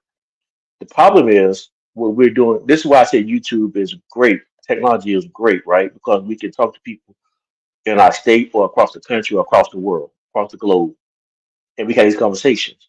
But the downside of it is that women can also get in a conversation with men, and they can hear men, older men, younger men, white men, black men, and they can hear the point that we're making, and they can say y'all are crying like babies. Right. What actually all it is men getting together, talking it out, sharing our experiences, and we helping one another grow. Whether we agree or disagree in the way we're having a conversation, either way, it's still substance to grow because it gives. Although Fatty may be a single man who lives in Portugal, I'm a married man who lives in the United States. Fatty has some wisdom that he can offer to me. I have some wisdom I can offer to Fatty. Fatty might not consider my words of wisdom, but hey, it's what it is. But that's what I think YouTube is good, but also this is the downside of it. Women come in and see these conversations and they use it against us. And this is why I'm saying I think a lot of times we need to learn how to have these conversations with men in private places. Right. Because you don't want the enemy getting your playbook and using it against you. And that's exactly kind of what we're doing. Right. Sharon about to push back. What you about to push back on, Sharon? What do you No, disagree with? because that is wrong. We absolutely want women to know what we think, so this way they won't be, so they can stop being surprised when men like me talk to them. They won't be like, "Huh, that's what men think." Because every time I'm talking to a woman in the street, But hold on, but Sharon, you didn't listen. Sharon, I said, Sharon, you didn't listen because I said you don't want the enemy. You The do enemy is want someone them who's to going have to use. the playbook. You want them to No, know exactly listen. this is the problem. No, This is Sharon. why. The This enemy. is The enemy. exactly Hold on. why. Listen. No, This Sharon. is Sharon. exactly. Sharon. Hold on. Stop. No, you spoke. Sharon. You spoke. You spoke. So this is exactly why YouTube needs to be invented, because there was a bunch of old men like John the Baptist talking this BS, and then any other people to say no, that is wrong. We need to tell these women exactly what we want and what we expect from them. You don't talk like that with You John definitely the Baptist. don't never talk like Sharon, let me ask you a question, Sharon. If you are a teacher, right, and you have a test, do you give the answers to the students before the test? Hey, this is what I Yes, want. you do. You do. That's being a good teacher. Sharon, that's the Sharon. Before the test, and then you test Sharon, them with all all due to respect, Sharon. recollect what you taught them. Sharon, do you see why you are a white knight? You are like, you want to make the job as easy as possible for a woman to bamboozle you. Like, there's no way, Sharon. No, listen to what I'm saying, right, Sharon? I get it. On a larger scale, women need to know what men want. That's fine. But if tomorrow I go on a date with a girl, Sharon, and I said, Sharon inspired me to be married, what do you want me to tell her, Sharon? Hey, I like a woman that moves like this, sucks like this, talks like this. And she'll say, oh, okay, Patty, I'll give you exactly what you want. And when I get what I want, I turn around and go right back to the person that I was before. This shit doesn't make sense. You are against men, actually, because you are giving the game to your, technically, the person that wants commitment out of you. You see this shit all the time. People that go on a job and says, what do you want to as a job? Oh, you want somebody that is at time, and somebody that dress well, and somebody that takes attention to detail. The motherfucker will do all that shit for 1 month, and then after he gets the job locked up, now he gets late. Now he starts to be sloppy. We know that that's human nature, Sharon. So what the hell are you talking about? This is why this is crazy to me personally. Here we go. To you, of course. Go ahead, because I gotta put to me, because y'all think that y'all believe that I should not give advice to men. So I'm gonna just say it to me how y'all sound crazy to me. You want the person that sleeps with you every day to guess what you like and what you You want in a are. relationship. You weren't even listening. For me, I'd rather You tell never- this person, hey, listen, I like this, I don't like You that. weren't If even you can listening. provide this, I need you to provide that. So if you cannot provide these things for me, you need to get the fuck out of my life. You weren't And even don't come back. listening. Can I take this? Can I take this? Hold on. I don't understand Hold on one why second. when Hold I'm on talking, one you second. feel like you need Hold on, to. jump and hold on, Hold on, fam. give me one You second. know how allow me he to is finish sometimes. my thought. This is crazy to me. I Sharon, wasn't you trying to weren't just finish my listening. thought. I don't Sharon, interrupt nobody. Sharon, because you weren't listening, Sharon.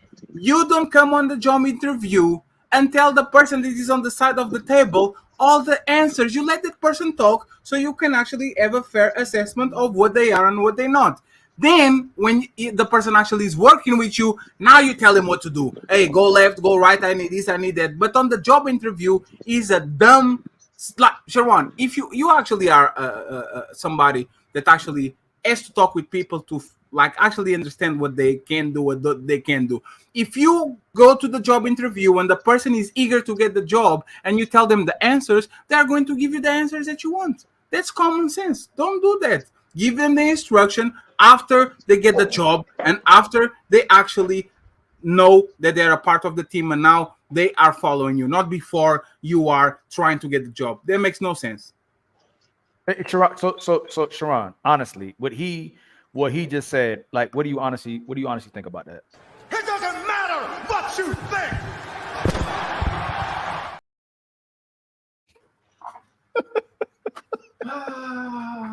Can I say one word? Can I add something?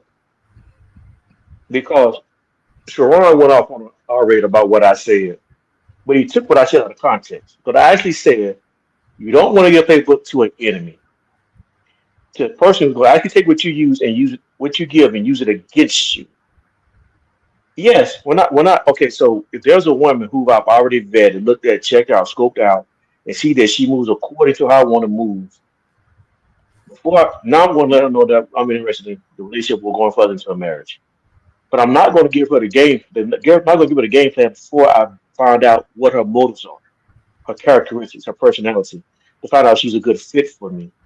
To a complete stranger, walk into a complete stranger, give them the playbook, give them everything I'm trying to do, not knowing if they're on my side or not, is what I think is kind of smart to move for me. Thank you.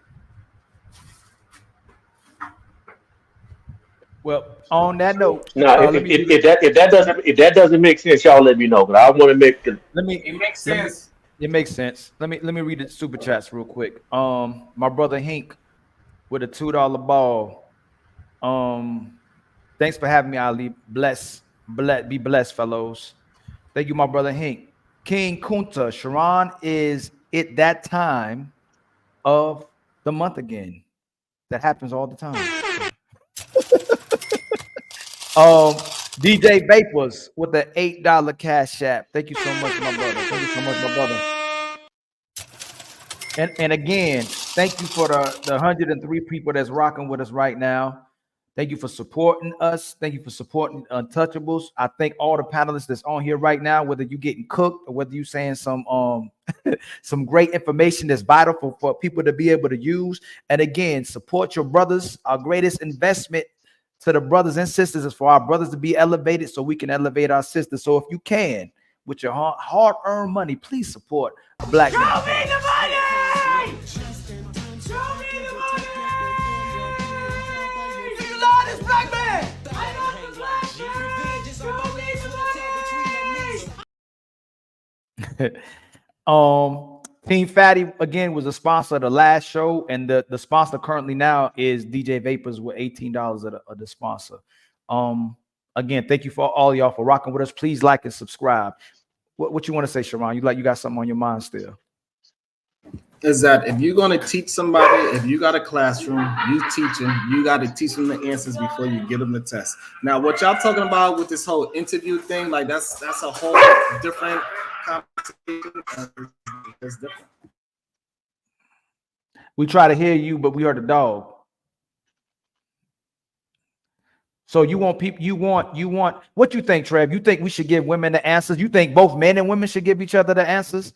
Or is it something? All right, so you do it just how they do in school.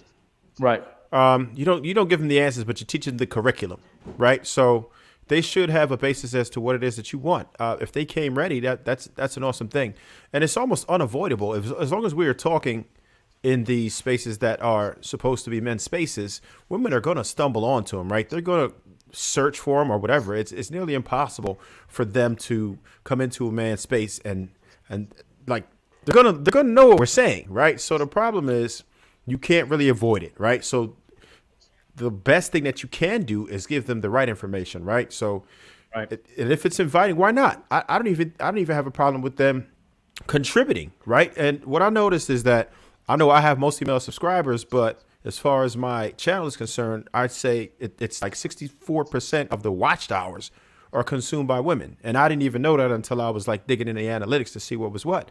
So they're going to be there. And a lot of my content was not necessarily geared towards women at all. But for whatever reason, some of the things did resonate with them. They're going to be here. We can't get rid of that. Even, and a lot of these dudes that are listening to it, their females see them. They'll look over their shoulder. What are you watching? What are you watching? A lot of people use their TVs rather than their phones. I know I do. When I'm home, I watch YouTube on TV. So just put out information that's digestible for both sexes, in all honesty, right? Women should know. It's going to be up to us as men to be able to discern if somebody's playing or not. You'll be able, that all goes into your vetting process. If you're doing a good vetting process, then you're not going to have any problem to realize that this lady is fake after a little while. They can only fake it for so long. After the 6-month honeymoon, then you know for sure, but you just have to put them through their test. Women have no issues putting us through the shit tests. We need to do the same thing. Right. So it's all about your vetting process. But I do believe women should absolutely have the answers. So at least they know what to do, because just like men are coming into spaces looking for the answers, women are too. And some of it is in good faith. I can't say everything is in good faith, but sometimes it is. And for the women who want to actually learn, why wouldn't we give them the answers that they're looking for? So at least they actually. I need to push back. I need to push back when y'all give me a chance. I'll wait my turn though. Okay. Can I go off the John the Baptist? Yes, sir. I just want to ask a question really quick. Trev, if you had a daughter and she was starting dating, she was 17, 18, 19, would you tell her, hey, when you meet a man, tell him exactly what you want? Would you tell him exactly what you want? Yes, what you want on a man. Would you give her that advice? If I have to tell her what it is, I'm going to tell her what she should expect, right? What she should expect. But as far as articulating what it is that you are looking for in a relationship, surely. Why not? Why not? Why wouldn't you want to articulate see? Yes. So you meet somebody. You are telling your daughter to come to the guy that she likes or that she's trying to vet and says, I like these and these and these and these. This is the type of things that I want from a guy. You know what's going to happen, Trev? The man is going. I don't say you put it. I'm not saying you put a laundry list out, right? But she's going to have to go through the same process just as we would, right? Yes, what I'm going to do is instruct her on. I'm going to tell her what to expect, right? And if a man is genuinely asking her what does she want and what does she expect, then if you were coming into a relationship in good faith, then. And that man also is you articulating what your wants and needs are. There is no problem with that. Now it's up to me to prepare her for men that are not entering a relationship in good faith. You have to be able to discern that. And that's where I come into play. So there's absolutely nothing wrong, in my opinion, to articulate what it is that you want. Why would you fraud about that? Why would you be dishonest? That's going into a situation in bad faith. Let me jump in. I promise I'll be. Let me jump in. Okay, go ahead. My bad. I got you. It's just me and Ali talk about this all the time. What the world actually is and what the world's supposed to be. The world's supposed to be a place where two people sit down on the table and in good faith conversate with each other to understand what they want, if they are actually compatible to give what they want. What is going to happen to my daughter if I tell her, hey, go on the street and tell the guy that you like, I like these and these and these and these and these. You know what's going to happen? There will be a bunch of men that are going to pick what she say. They are going to sell her a dream. You are going to be the mother of my kids. I love you. I'll take care of you. I'll miss you. They're going to fuck her and they are going to bounce. That's usually what happens. We talk about playboys all the time. We probably were hanging around, and a lot of us were liars before and did everything we could to get inside of a woman's vagina. So if that's so obvious when it comes to woman, don't give the game up. Veto the person without giving the answers and all that. Why are we sending our sons to a gunfight and give them a knife? Yeah, be honest. Tell her what you want. Tell her what's your goals. And then she literally mimics that because it's something called mirroring. And I had girlfriends that did that to me. They were Boston Celtics fans, and all of a sudden they dated me. I'm from the Lakers, and now they're from the Lakers all of a sudden, and they want to watch every game. Women mimic and mirror men all the time when they want access to said men. So why are we actually talking to them and telling them what they want to hear when they're going to? I can tell you. And I'm sorry, it John, actually worked for me. It actually did work for me, right? Yeah. And part of that, not to say I haven't been burnt, plenty of times as a younger person, but I didn't understand that. That was even before I began to articulate what it is that I wanted. I did not have a problem with this. But again, you have to understand where that person is coming from. There's so much more. There's so much nuance to it. First of all, you have to prepare a woman for what's out there, right? There's certain things that you have to look for to realize if she's a good woman or he's a good man, right? You have to understand what type of a family that they came from, first of all. What did they learn? What type of family dynamics that they were exposed to and everything else. There's always going to be people who were playboys and everything else, but you have to understand how to avoid those. That's up to me to instill that knowledge into my daughter and my son, right? That's what I'm going to have to do. But I know what to look for and I know what not to. So you can't 100% eliminate the risk, but you can absolutely mitigate the risk. So let me say it this way. When I went to school, in the kindergarten, elementary, I did okay. Middle school, I began to struggle. I went down to probably about a 2.0, 1.9.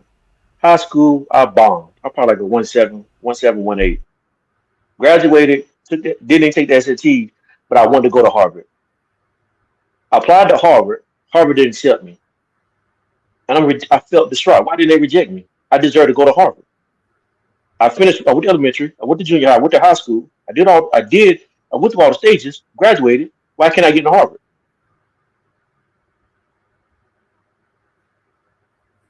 Make this make sense. If you don't put the work in, deserve to go to Harvard, you don't deserve to go to Harvard. Because Harvard is the elite of elites. So the long story short is this. You don't give a woman the answer to the test because it's up to the parents to train her from childhood to middle school to high school, that when she graduates life, she's already prepared and she's put the work in to be a wife. It's not my job as a husband to come through and to make her ready for marriage. It's not my job to come to give her the game. It's my job to come along and see, like, did her mom and dad teach her the stages of life to be a good wife? So now when I'm here at 20 years old, she meets all the checklists, the qualifications to say that she deserves to go to Harvard to join my team. What would you think about that, Sharon? I see you still, Sharon. Why you looking like that? Because it's stressful how they keep changing the conversation and then acting like they just can't keep to the conversation. So if you want a successful relationship, you have to tell your partner, the person that you already decided that you are going to be with, you got to explain to them what you like and what you dislike. Now you want to go into this whole thing. You didn't listen again. He's talking about the veteran stage. It's not when you pick the person. You are talking about the relationship in itself. We agree with you. You have to tell the person that is with you what you want. It's not that we're talking about before. Come on, Sharon. You know better. I was pushing back on what Trev said because Trev was speaking as if it was his job to tell the woman, and I'm like, it's not my job to tell a full-grown woman. Well, what if she doesn't know? What if she genuinely doesn't know? She's truly interested in you, John the Baptist. What Sharon is saying. What if this woman came from a certain background? She's never seen how a mother's supposed to love, how a woman's supposed to treat a man. She's never seen a man or a father how he's supposed to treat a woman. Like, what if she's never seen that? She's coming to you and genuinely telling you, "Hey, I've never seen that in my life. I don't even know what that looks like," and she's asking you, "What do you need me to do?" Is that the difference? She have to should she ask you versus you having to tell her? Is that where the I guess like we're kind of butting heads a little bit. Like, should she be asking you and want to know what she can do for you versus you automatically telling her what you want? If she has to ask me, she's not qualified. No. What I'm asking you is that what if she? So you're saying that you're saying if a woman's already doing that, she's already too late in the game where there's too much redemption. It's the same way. It's the same way. It's the same way. If I want to go to Harvard, right? Mm-hmm. If I'm 17 years old trying to get into Harvard, I'm not qualified. I'm trying to get into 17 on a full ride. What they gonna tell me? Listen, if I had a 1.7 all the way through high school, if I had a 1.7 all the way through high school, what they gonna tell me? Yeah. Oh my God! If you have enough money, they gonna let you in. So here's the problem with not with a 1.7. They don't. Most people are not qualified to go to fucking Harvard in the first fucking place, but anybody can be qualified to be fucking married. I don't know why we're using marrying people as the same because guess what? Because there's plenty of people that did not come. There's plenty of people that did not come from successful married homes, and they wound up and they wound up in their personal life when they get older have successful marriages. So this whole thing that John the Baptist talked about is nonsense because you need a certain kind of character to be married, and that is that. And you don't have to come from the best upbringing to have great character to be marriage material. But what I think he's trying to, go ahead, John Baptist. So to your point, Sharon, you're correct. But every man himself has to take a risk assessment for everyone he's going to attach himself to. So so for example, Sharon, if you say, for example, you've come from a broken family, You said you want to start another conversation because now this is the problem I have. Every time I have a conversation with y'all, and then I prove that y'all are wrong, y'all want to change the fucking conversation. And act I didn't change anything. I'm still on topic. I didn't change anything. I don't know what you're hearing. I can only control what I'm saying. I can't control what you're hearing. I didn't change the conversation at all. You said the reason why you said my education example failed. I'm showing you why it doesn't fail. It's the same conversation. Do you follow that, Sharon? Because if you don't follow that, I can't continue the conversation if you don't follow that. Okay. So point is, if a woman hasn't been raised to be a wife, it's up to me as a man to do a risk assessment. Do I want to take that risk and marry that woman, knowing she hasn't been trained and qualified to be a wife?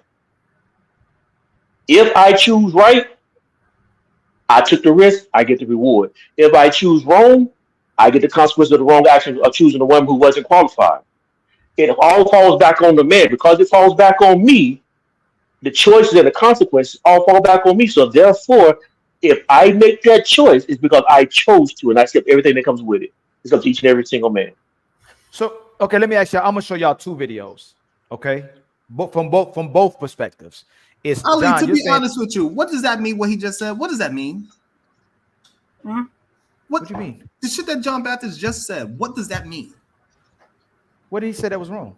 Like, what did he just say that was wrong for you? Has a point, period. If I choose somebody and it's wound up being good, that means I chose right. If I choose somebody and the relationship went wrong, that means I chose wrong. What the fuck does that mean? It's the dumbest fucking point I ever heard in my life. All right, look, Dick, check this out real quick. So I understand the point that John Baptist made. It makes sense in the sense of, go ahead. Trev, let me show these two. I want you to go right after this because of what we both have different perspectives. Because I believe a lot of times what's man problem is ego. Like men truly believe whether you vet as well as you want to vet, filter out who this woman is, take this woman out, tell everything you want to tell her. It's still on like we say supposedly the man can keep this woman with him, right? So I would just want to show. I want to review these two videos real fast. I'm gonna play both of them.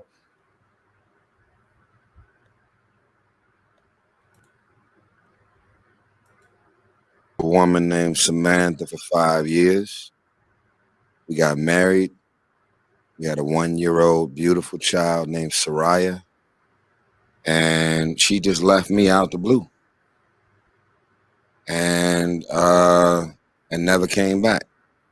And I never cheated. No physical domestic violence. No side chick. No infidelity. Nothing. No going through my phone and seeing something was going on. Nothing.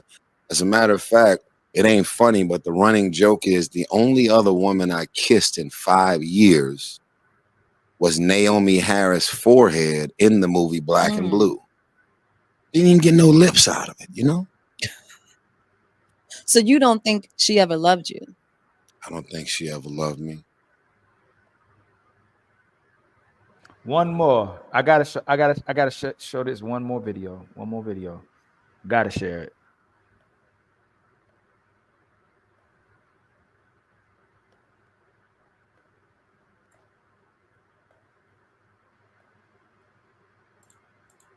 A woman that was very simple, who I met in a $12 sundress and prided herself on being simple. And I don't care about money, stars, celebrities. I don't need to live and be around. I'm a simple girl. Now you want $20,000 a month for a 1-year-old.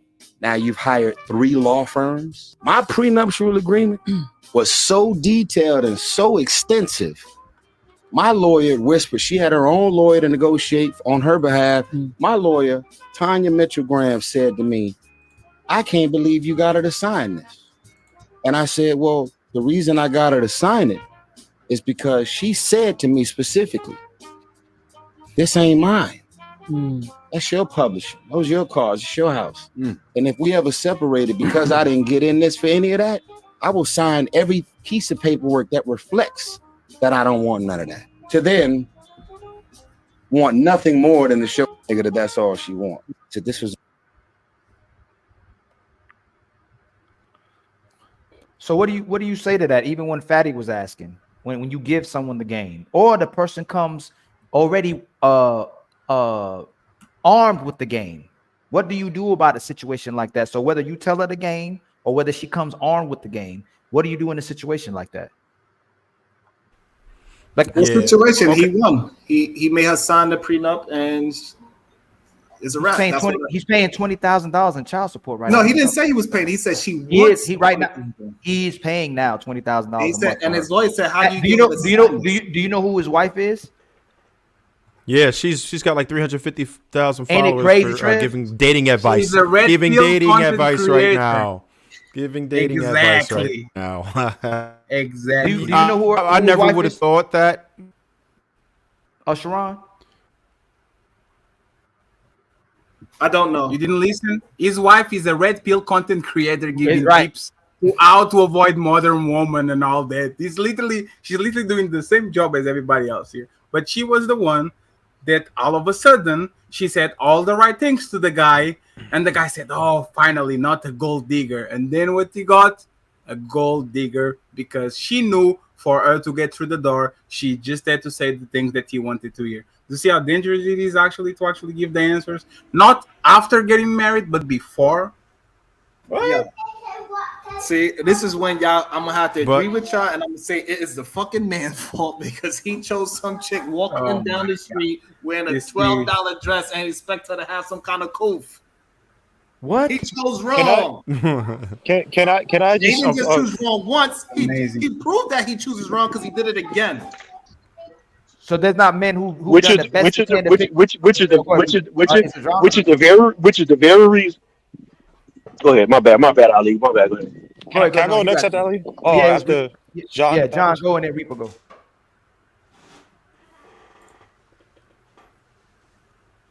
John, you there? See, the problem is y'all don't want to. Hold on, Reaper's supposed to go after that, Sharon. Reaper was supposed to go after that. So just real quick, and this is the only place I agree with Sharon in this story. I think that when you're a celebrity, a male celebrity, you should never get married. All these women are out for your money. That should be your perspective. Every single woman that you meet, especially after a certain time, and even the ones you may have grown up with, high school sweethearts, whatever the fuck that is, I think they're all out for these dudes' money. If the guy maybe cheats, if the guy doesn't want anymore, they are fucked. So that's why I agree with Sharon. Why would you, Tyrese, even want to sign such an agreement? Now, granted, if you want to have a kid and you want to have a family situation, I think there are ways around that, especially with your money. I think you could have an environment where it's a strong family environment. Same thing. No, but what? It's the same thing. Cohabitation and the kid for 5 years is worse than actually you getting married, signing a prenup, So everything is No, actually. no, no, no. But here's the thing: I'm not paying. If I don't marry her, I'm not paying her alimony. So even if I have a, that's not alimony. That's child support. No.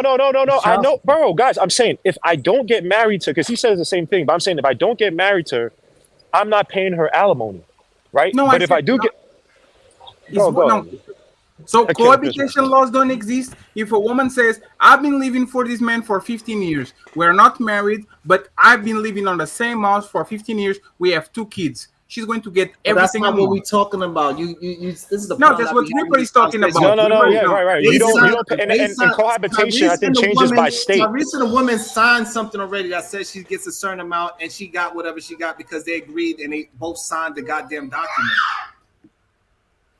I'm talking. And cohabitation, I believe, cohabitation changes by state. And again, if you get married in California, New York, you're probably screwed. I don't know the exact laws, but it's probably the worst for a man. But again, if you don't get married to her, you're not paying, alimony. And also, and obviously, you go into estate planning. You try to protect your assets like you did with the prenup. But again, what is the benefit? Because men are pressured to get married because of their heart. Women are told to get married because of their brains, logic, get the money, get protection. Why, if you are Tyrese, you're 30-something years old, 40-something years old, you're making a whole bunch of money, you're out on the road, you mess with chicks, because remember, he talked about him and Paul Walker mess with the same chick, he bragged about it.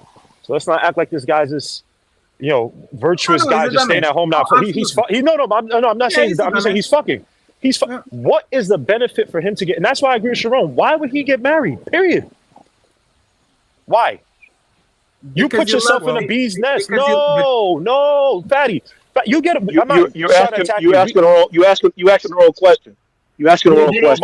My bad. Go you ahead. asking the question. My bad. You asking the question. You asking the question why she didn't get married. Okay, that's the question. Every man has to answer their own question why he wants to get married. Now the second question would be the best question would be if you are going to get married, does she qualify? There's a certain thing being qualified for marriage. This lady did not qualify. What she did was she got the game plan. She got the game book, the game plays, and everything, and she knew exactly how to get what she wanted. She used the game plan against whatever his name is, Tyree. I forgot his name. Whatever he really wanted, she used it against him. So in this case, go ahead. Man, that man was on fucking psych meds. We got it, bro. That's also true. He was on some drugs. Here's a problem with that.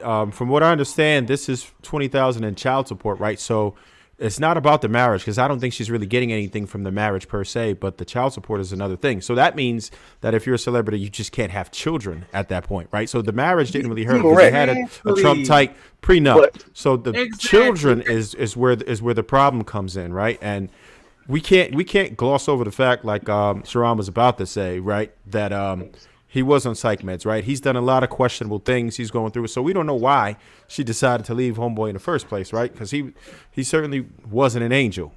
Regardless of what, I don't think that women should be entitled to that. We know it doesn't take $20,000 a month for that. What should have happened was it should have been a situation where they would have had joint custody and then it just zero out. You know what I mean? Where you don't pay anything. But you see what is happening right now? Mm-hmm. If, like, we tell men, do the right thing. Marry before you put a kid on her and all that. You marry, you fucking dumbass. If you don't marry her, you're playing around with her. She gets divorced. If she has your kids, she still gets money anyway. There's no way you can protect yourself. And then, instead of putting the onus to the sleazeball on the relationship, which is the person that is trying to take advantage of the other person, we shame the guy because he should know better. Come on, man. If there was a woman, like anybody we know, hold on, because I ain't talking a while. Not only that, we teach men to fight for their relationships. Women are the biggest advocating of that. Every time we're on these spaces, and Trev, I know you see in the chat, all the men that's on the panel, they want men to go back to their exes. They're projecting and want men to go back to their exes. You should still be fighting for your woman. How dare you quit on your woman, especially if she still loves you and respects you and cares about you, right? But not only that, and Sharon, you can go after this. She herself said that. She herself said it. Mm-hmm. And I've gone back into the modern dating scene. And here are some things that I've noticed about modern dating. Bad and indifferent, actually mostly bad. Let's get into it. Men are more reluctant to be in a commitment, as they should be, because there's a lot of women and some men don't have an understanding or an accurate understanding of what it takes to make a relationship or a marriage work. Relationships are not just take and take. And guess what? No one is perfect. You have to fight for relationships, fight for marriages. You have to choose the partner, the right partner on the right qualities, not superficial stuff. And I think we get lost in the superficial.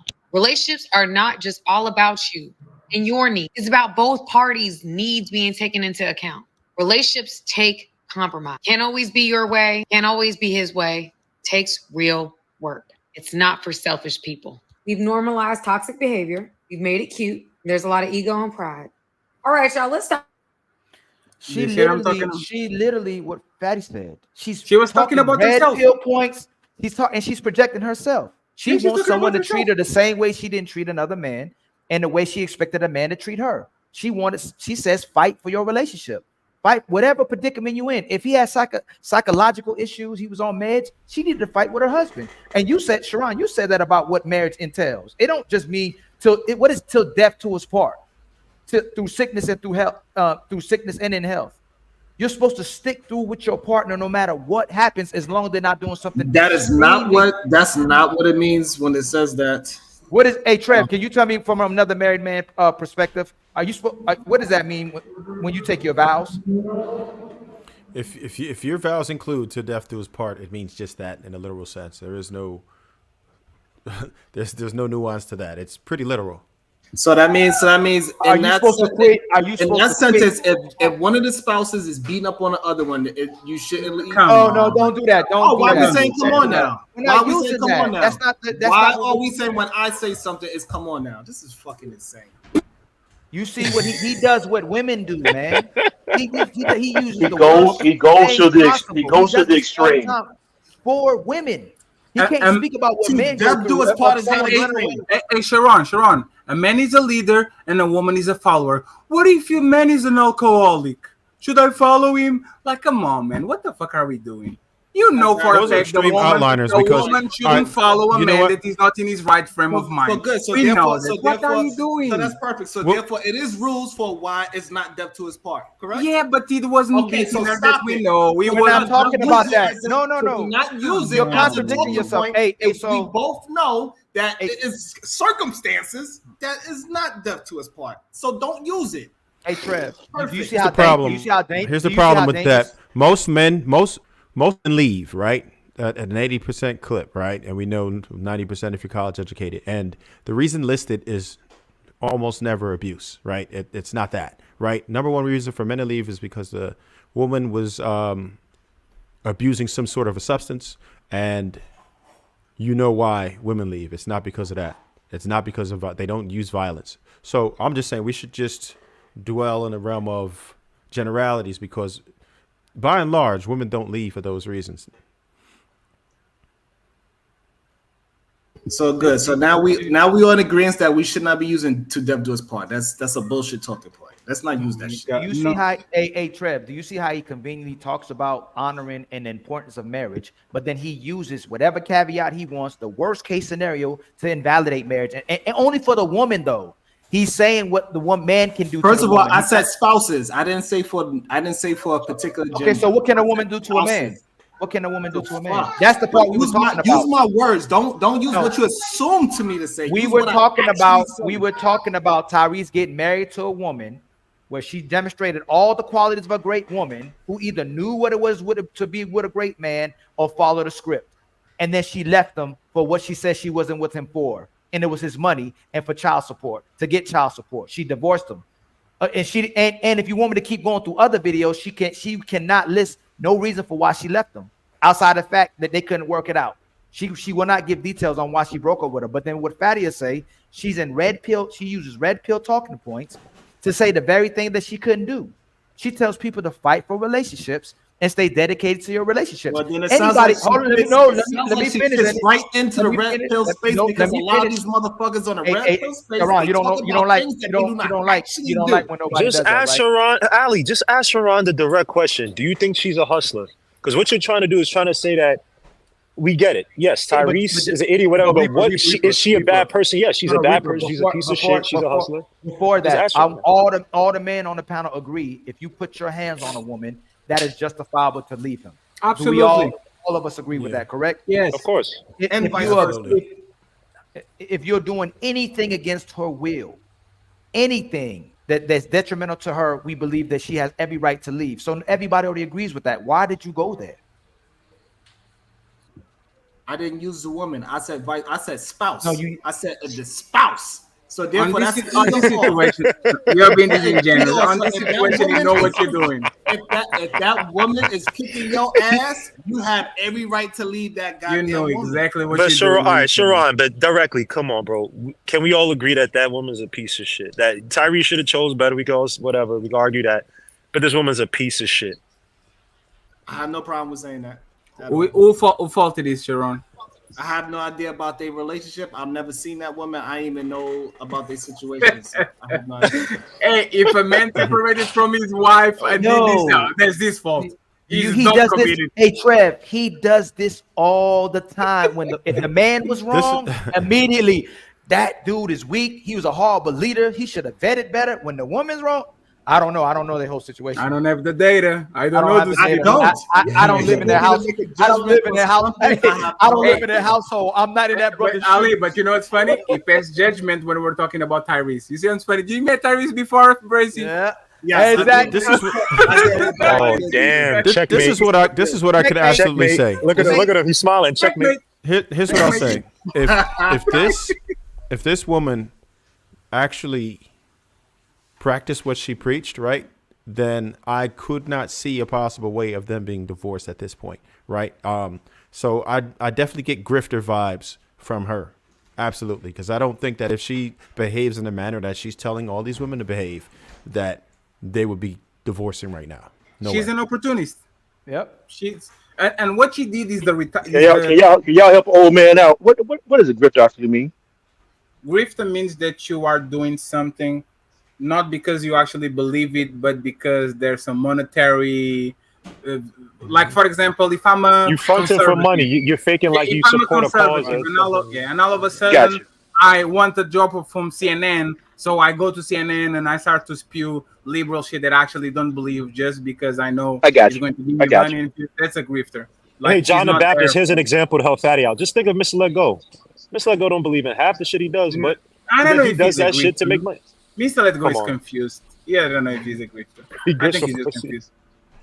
Is Sharon a grifter? Like nobody knows Mr. Let Go stands. One day this woman is wrong, the other day man is like it's never like something very so. Absolutely not. What I shout get out to the king of the world, Mr. Let Go. He's the best. I think you know what? Ever. I think Sharon, you intoxicated. You know what intoxicated?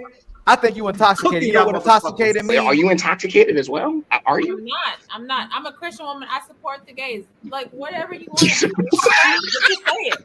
Just say who you are. Just say who you are. So what I am is a chef because I've been cooking y'all motherfuckers. That's where the woman. That's from a woman's words, man. You intoxicated, man.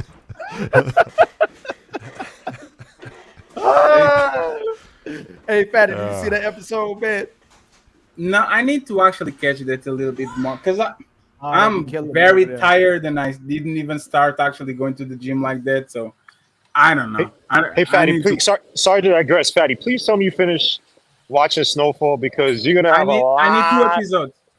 2 episodes. Can you hurry the fuck up, please, bro? You're gonna have a new season. No, the last season. But when we talk about the woman, there's so much that he could delve into. Just finish the damn show already, please. I'm going to do a show about this on like Thursday or something like that. Because I don't think it's gonna take one show, Fatty, unless you do like a 6-hour show because there's so much you could break down in the woman. All the archetypes that we talk on this place, from man and woman, the overly devoted simp, the other one that is not loyal at all, the good girl that becomes drug addict and the whole. I was about to slip and say something. Finish the damn show so we can talk about. I need 2 episodes. There's one deep message I got for like the end of the show, but I just need you to finish. I want to ruin it for you. Please. Yeah, I know. I'm going to finish this week. You gonna wait for me to start and finish it too? Oh, this motherfucking Ilkan. Hurry up, bro. Finish this shit, man. I should have been. I ain't even start yet, but I always wanted to watch it. Yeah, it's 6 seasons. You have. Just don't watch the show. I'm actually going to have a show, but Yeah, I only got through like 3-4 seasons. I got to check that out again. yeah, that relationship with the uncle and the nephew actually made me a little bit. Yeah, it was like, dang. Have you watched Snowfall, Sharon? Sharon I just don't watch, watches. I don't watch things that shows us our people are the same hue as me in a detrimental. Sharon watches Empire. People dancing and shit, singing. But Sharon watches Empire. That's fucked up. Man. You be for them bodies. You be Lucius Lyons. You be about them bodies. Sharon. Empire is pretty much a musical. Yeah, Empire is a Disney musical, but that's funny. Like when they are literally, I really love when they are like, "Oh my god, I can't believe you did this. Pass me the mic." Yeah, like what? Like this is Disney Channel type of behavior. Like what is the show? Like I don't know the names in English, to be honest. Which one? Which one? The Like one on Fox, the musical one on Fox. No. The Disney shows that is like a kind of a Oh. sitcom, and then they stop so they can dance and tell the song Anna Montana, something like that. I Yeah, don't know, yeah, it's yeah, Anna yeah, Montana. yeah. But Empire is kind of that type of show that like they are doing something and the guy's on the studio. Tell me how you feel. My pain is it. I'm like, come on, man. Yeah, that's a musical. Yeah, that's a musical. Like, Female centric, homo censored shit. That's delusional the shit. only masculine son is a fucking paranoid motherfucker that sees shit and he's That show's mentally hard. ill. I couldn't Like, watch it's that show. just- I never it's watched just that all show. over They the showed- place. I never watched it either. I saw little clips and they were saying what was happening in it. It's like, there's a lot of shows. Yeah. What other show on HBO? They The one messed with up. the guy- Well, one show I didn't watch, but I heard they messed it up and they moved the only like masculine dude was the dude who played in NWA. they And I messed watched it up? clips of it. I've never seen a show, and I'm like, yeah, he's good acting. And it's like, yeah, There's they one- removed him on the show and then made there's one his show that I character like watched. trannies or something like that. Oh, There's one show I watched. I Yeah, just well, had to the one, fast the, forward. the original guy they wanted to do it left. Well, he got cast off because Right. or killed off, whatever, written out of the story because he wasn't trying to do that role. And they got the other cat to do it. So the Shy messed up. They messed up. Yeah, I they heard it try was to good. make the I heard it one was real dude. good. Yeah. But I heard it got bad after, or it worsened after he left. Like he was like the best character on the show. You know the one that be pushing me to stop watching it, but it's like I just gotta fast forward. Power. Like they be. Which one on they- Power? Power gets Yeah. more Hard, yeah. The book, without the reason, I think the books of Power actually are better quality written than actually the Power series in itself. I think the books are actually better written. Oh, I didn't know than they had. actually They got books. The one No, where they go back in time is called- actually not bad. Oh, Yeah, you talking it's- about the books? Yeah. Yeah, it's afterwards. And all P that. But- but Valley then- went overboard too. Oh, P Valley P-Valley's went the one I'm overboard. talking about. Hey, I mean, yo, I you watching can't watch P it. Yeah, Valley? that was that. Yo. Yeah, no, I stopped. I stopped. I stopped. No, I stopped because I was like, wait a minute, bro. They went overboard. I can't do it. Wait, I what can't is do that? it. What is I that? can't What is do it. Don't worry about it, bro. Don't watch. My cousin says watch that shit. It's called P Valley. Yeah. Yeah, I If couldn't do it. If you like your strippers being pure women, don't watch P Valley, bro. That's what we were talking about before. You don't want to get your diamonds to hold. What about diamonds? And never waste your diamonds on a hoe. Proud dad. That's the dad one. Baby. But let me ask you something, Crying. Reaper. Let me ask you something like that. Yes, sir. And sorry for the noise in the background, man. How can the most likable person on Snowfall be the biggest, one of the biggest sims? Because that's the like I tried to hate the motherfucker, but he actually was the purest character of them all. Jerome, right? Yeah, he I love loved Jerome, bro. everybody. He knew before everything started how he was going to win. He still did everything for his wife, and he will never enough. He tried like it never turned against his nephew, and he still got the role. Like how can a biggest Fatty, be the you're most gonna kill lovable me. character, bro? You're gonna kill me for this. And please don't take, because this might go Sharon's point, right? No Remember spoiler. her past? Yeah, her Where past? she was No, but- basically the prostitute. Yeah, and it's not well, killing on story because it's early. She's a but that's the prostitute for the I agree with you, and this is where I agree with Marcus, Thanos, Sharon on the he knew better. Yeah, He thank knew you. her past, and he still chose her. Thank you. He knew that she had a void on her heart that you will never going to be able to feel. No matter the riches, no matter the money, no matter the power, she was broken. She was a broken person. But And to he make you feel actually good, loved Fatty, her. I'll make you feel good on this one because I know we got in that whole argument. This goes back to the cycle of broken families, single parents, and I can't wait for you to finish the damn show so we can talk about this. But it goes back to that cycle. He probably grew up in a situation with, his controlling sister. Let's be honest, and maybe them not having a father there, whatever, just a single mom.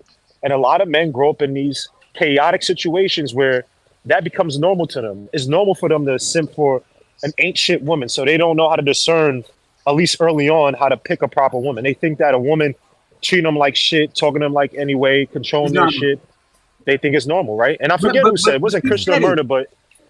but He No, actually go said ahead. it. Remember the scene on the restaurant when he says, I didn't have a purpose. I was just wandering around. And then your sister brought you here. And I found purpose in my life. And now I had something to carry on my life. He was lost. And that's the thing about men a lot of times, right?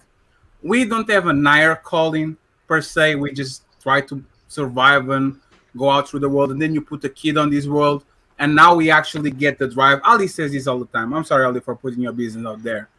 Every time he talks about his baby, he's smiling, he's singing, he's saying, Fatty, you have to get this. This is awesome. Oh, come on, Fatty, you have to get one. And this is how men get got. This is how men get got. You I agree. see that kid, now you are doing everything you can for that kid to actually have a chance on this world. And you look at the other side, and that kid is just a tool. That kid is just something that you actually are going to see, and you're going to say, oh, glad he's here. Because now I have all the control. Now I have all the rules. Now I know that he can't leave because he has actually to do what's good by his sister. He has to do what is good by me. Like, she abused the shit out of that man, bro. Well, Like Fatty, that man. here's the thing. I do think that having a kid and building a family, that stuff is a great purpose. But I think to what your point is, a lot of women abuse that in a man, right? They'll put pressure on a man to have a kid before he's ready. Oh, my clock is ticking. Well, what if I'm not ready? So I'm not bringing a kid into this world. I don't have a proper job or a stable situation, but all because your clock is ticking, I have to have this kid. And once I have the kid, like you see on these shows where the kid is not the father's, but the father's like, I'm a step up and be a man. And that's not necessarily stepping up. You doing extra shit now, but they know that tugs at the heartstrings of a man, that they see a kid that could be theirs or whatever, and they go crazy. I gave a story of my boy who just got put through the system, got found. It is his kid, and I'm telling you, when we talk about degenerate motherfuckers in terms of this dude smashes anything walking, he's a piece of shit. Once he found out he had that kid, bro, his whole life, like he literally, like he broke down. He put $5,000 on a lawyer to help him with the civil case, which he just got resolved. Now he got put on child support. There's actually a child support app in New York, which is crazy. But anyway, you know what I'm saying? So, but women know how to abuse that. So when you talk about a guy like Jerome, and he don't got nobody to teach him, to show him a certain way. And I don't know who said it before. I don't know if it was John the Baptist when you guys were talking about before, when they said, how do you take women out of these conversations or whatever? You can have these conversations without women. For instance, on a microcosmic level, when we talk about these YouTube panels, I've seen it where I've seen constructive conversations on King Talk where I'm there, and I'm not the biggest fan of King Talk, but there have been times where I'm like, oh, sure, all right, I'm going to listen to this shit. It's actually interesting. And it was the best back for a while. The best conversations for 2 hours. And I'm looking, I'm like, oh, shit. For a good while. Yeah. Yeah, but then on the Thursdays, the same Lapeef, and it's not me talking shit, the same Lapeef who fostered that environment would have the Kaylas, the Ks, and I'm not saying don't have them, but you allow them to act in a certain way that degraded men, right? At times, not all the time. I know that sometimes Anton was a battery behind the back for ratings or that shit, but you allowed that environment to happen. So again, it's up to men to force an environment with which we want to operate in. If you want to be around these ain't shit women, go ahead. But don't complain when they put that toxic, like Sharon said. No, you were Ripper, actually right on that one. last episode. Yeah. I just want to say one thing before you guys move the conversation. The fact that, like, it seems like she and the nephew had a beautiful relationship, right? They were rooting for each other, all that shit. Like it seemed like they were actually care for each other. She saved them each other multiple times. The fact that she wanted Jerome to kill the guy, the nephew, man, I was like, this is impossible. Like the fact that you get on a position when you're literally trying to ask a man for killing the guy that raised you, and we see this on Power. Fucking Tyrese killed fucking Ghost. Like it seems like his story is about. That was the worst. She, see what I'm Fatty, saying? Like, it's she just like- represents the toxic complexities that men can either allow or disallow from being in their lives. Because I agree with you. When it was Jerome and the nephew, everything was beautiful. Go ahead.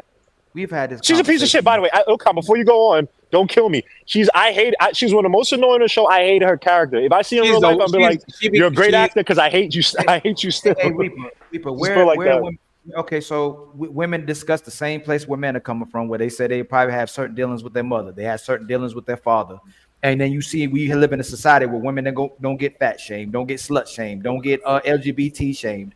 Who's giving women instruction, Reaper? Like all we keep telling men, we giving men instruction. We talk about how people are being raised. Men are supposed to be responsible. It's your duty and responsibility to take care of everyone. Women are supposed to do what makes them happy. They're never wrong. Who is giving women instruction versus men? Hey, she's not a good woman. Go to the next one. She's not the right woman. Go to the next one. What kind of instruction are women getting, Reaper? In 2020? They're getting bad instruction as well too. I'm not saying that. No, I didn't say men were getting bad instruction. It's not even bad instruction. Ali, actually, I'm sorry. The question is, you saying who they're getting it from? Men are getting instruction to do right by the community, to take care of the community, do right by a woman, do right by children, be responsible. Oh yeah, they're getting it from other women, and they're getting it from women and men. What instruction? I was about to say, and men too. Women are getting instruction to do what they want to do and prioritize their happiness, and men are telling their sons as they're growing up to do the same thing as well too. And men are teaching their daughters to make sure they being prioritized by the men too. Exactly. So as much as we talk about submitting, but we say, hey, women should submit. We're teaching our sons the opposite. Ali, I have a friend, and he was like father like 3 months ago. So now he has a daughter, right? But he has a son too. The son actually was born like 3 months ago.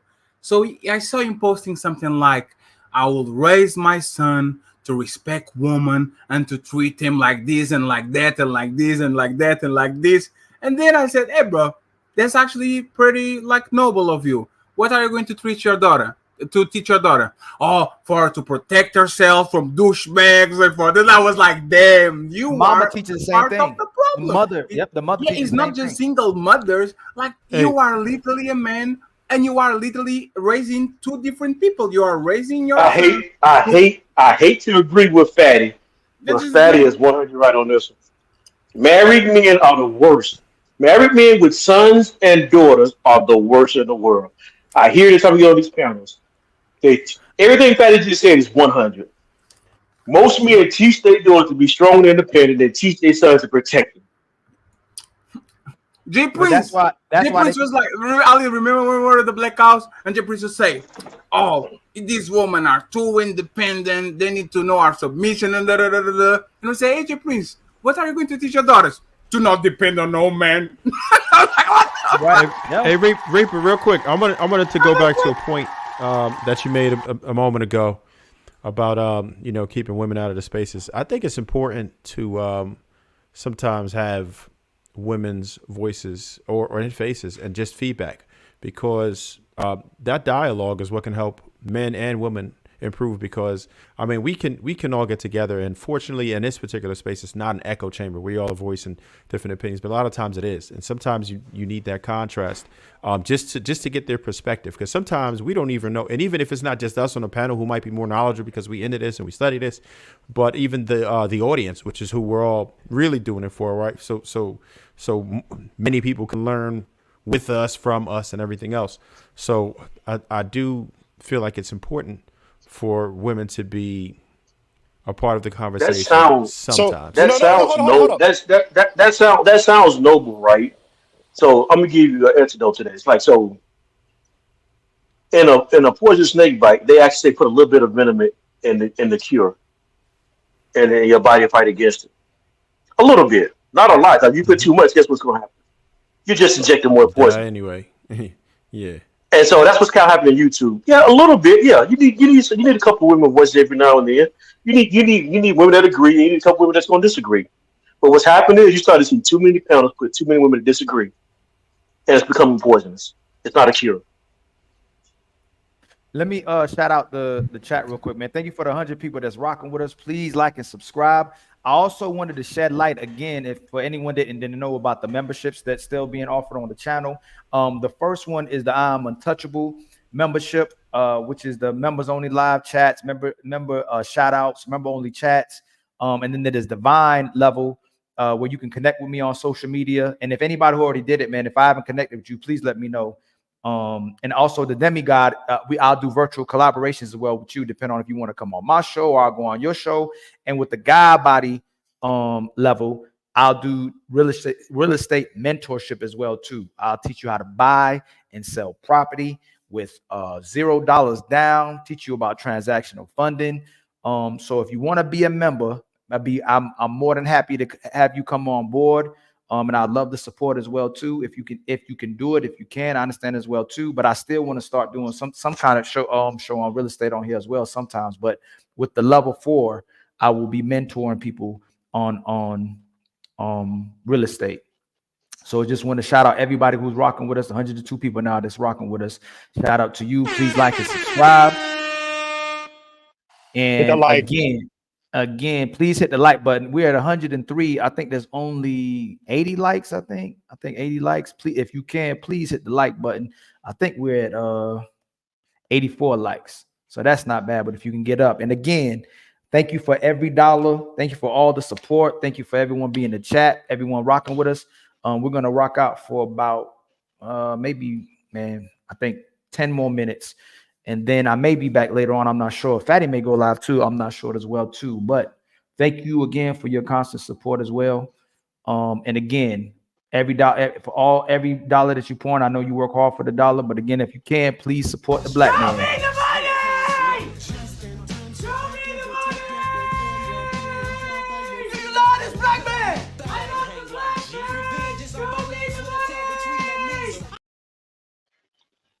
So, Ilkan, can I just say just one thing real quick? Hey, I'm about to get up out of here. Thank you for the invite. Peace out, peace and love to everybody on the panel. Hey, thank you so much, Sharon. Always coming through, brother. I support you a lot, man. You're a good brother. Always eating, man. Yeah, he always eating carrots and lettuce. That's all he gets for dinner in the house. Oh, shit. Oh, that's fucked up, man. But can I just say something real quick to Trev Simmons real quick? Yeah, go ahead. So, Trev, my point was not necessarily cut them out, right? It's just you set the standards for which you want to operate in. If you want women to be in these spaces, that's fine, right? They can come up, they can speak about their issues, because we all got issues, right? Like Ilkan always says, we both got issues, right? And we can share ideas, express our opinions. But when it gets to the point where I see that women are literally on or back in the day, I guess, I don't watch some of these shows anymore, and the women are insulting the men, calling them out, saying, oh, I literally heard women who get praised in the space, I ain't gonna say no names, sit up there and say, I'm sorry, you don't got no father. And I'm like, so if I sat up there and said, well, I'm sorry you got touched and molested by your uncle, right? You think that's cool? There are a lot of people that's out of pocket. Right, that's out of pocket, right? And I would never do that, but why would you make fun of somebody possibly not having a father, or making fun of a certain, I won't call it dynamic, but something in black households, right? Or a dynamic that affects a lot of black households that's serious. Not having a father means not having an extra set of protection, direction in your life that maybe could have steered you in the right direction, or a way different path than where you're at right now, right? Like, but I've heard women joke about that, and the moderators will sit up there and allow it. Oh, let's just have a conversation. But then when the men rebuts, they get kicked off. They get, the money gets sent or whatever. I guess that's not, the moderator. But again, it's all about what you want to operate in. Because then I don't want to hear you complain about how women don't respect the men, but you force an environment where women didn't respect the men. You allowed it. So again, like Ilkan, I think before Ilkan even had the show, he was like, I'm gonna have a show where I'm not gonna allow women to just come up and do that. If you say certain things or a certain amount of times, you get kicked off, and that should be the case. Yeah, I do feel like women should be held accountable, just as men already are, right?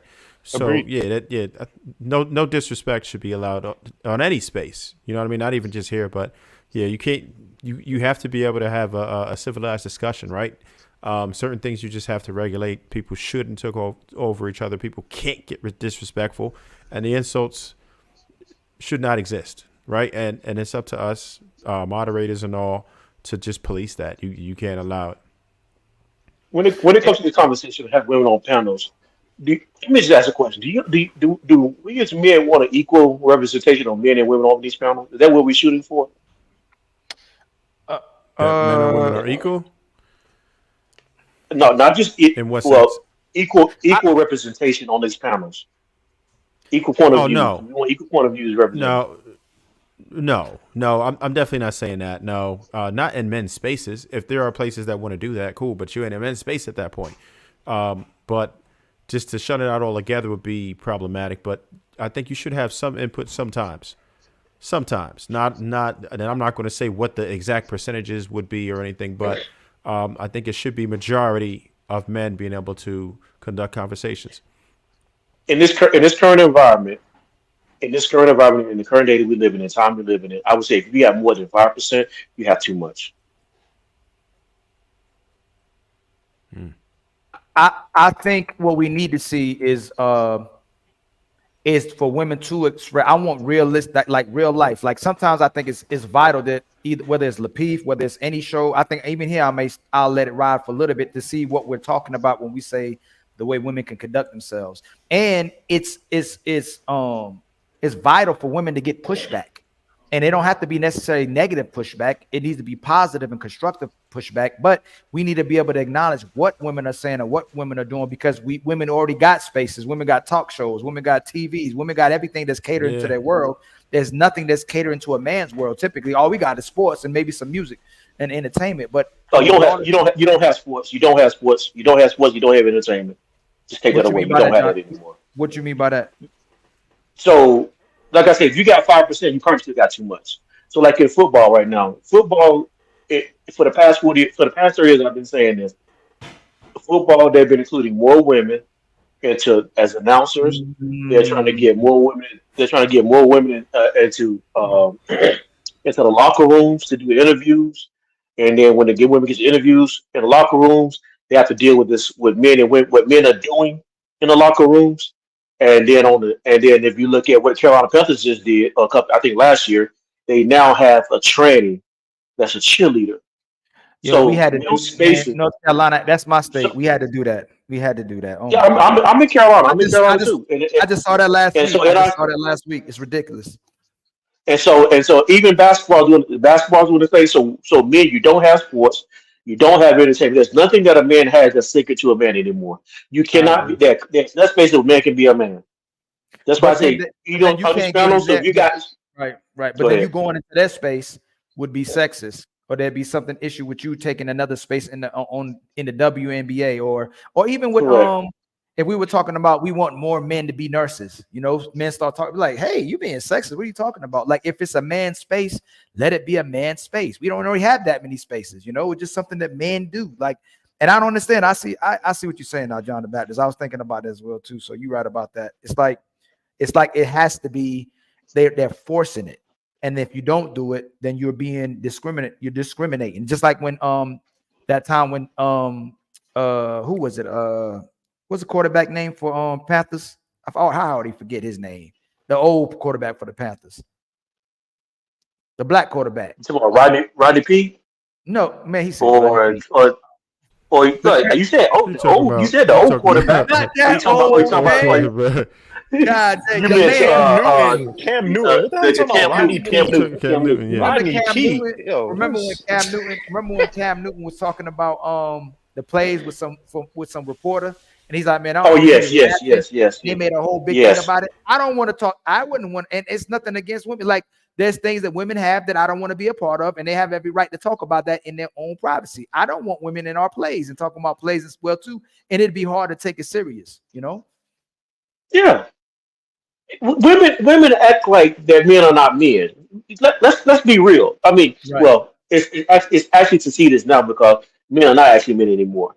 Right. But if you get a man and a man see your breast and your butt, I don't care how intelligent you are. Right. You can't stop that man from being a man. Right. And so don't be surprised when you talk to a man.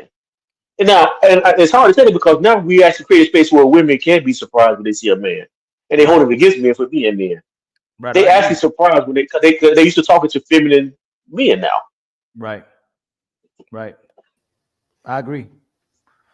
But That event was such bullshit, man. They did that purposely to take down Cam Newton. They know that. Yeah, that was dirty. That was That got me necessary. so mad because, bro, when you look on, let's be honest, the vast majority of women that get into these jobs, they're there because of their looks. They don't care about football. Look at Maria Taylor. A lot of them that took the ESPN jobs, they actually want to pivot into ABC, into that Good Morning America, Good Morning News path. And meanwhile, you got a lot of guys who they love football. They may be wrong in their opinions. They love it, they breathe it, or they love sports, whatever, and they would kill for those jobs, right? And yet, like Cam Newton's like, yo, I'm surprised. He didn't mean it in a bad. She knows that she did. And then the funny thing is that when they expose her for all the racist stuff, then she's like, oh, she kept quiet. All that feminist shit went out the window. Right. So Cam Newton's another one too. He be giving the game to these women. Look at his podcast. He be sitting up there with the Six the Goddesses and blah, blah, blah, and having these comments and feeding them the game. So it's guys like I won't call him a simp, but it don't matter how much money you make, how famous you are, bro, because pussy is pussy. Guys are gonna kowtow and give up the game. So then now Six can go and have these videos that don't really represent who she really is and act like she's for the black man or for the blah blah blah and put on and make her money from the grift, just like Tyrese's wife or ex-wife, whatever. So, you know, you can't the only thing you can worry about is really yourself. You can't really stop. There's always gonna be some other guy out there who's gonna just simp at the lower level. It's the lowest bidder. It's like the lowest auction bidder, right? What's up, Ali? What's up, fellas? What's going on with my brother? Yeah, I pulled up for that that healthcare comment that you made. Because I'm a brother that's a nurse, right? And they love to clown me in these spaces about being a male that's a nurse or a man that's a nurse, right? So check this, right? I never see that in any other communities, right? There's a whole lot of white guys that are nurses that work in emergency departments, ICU, med-surgs. They work all over the hospital. No one says anything to them.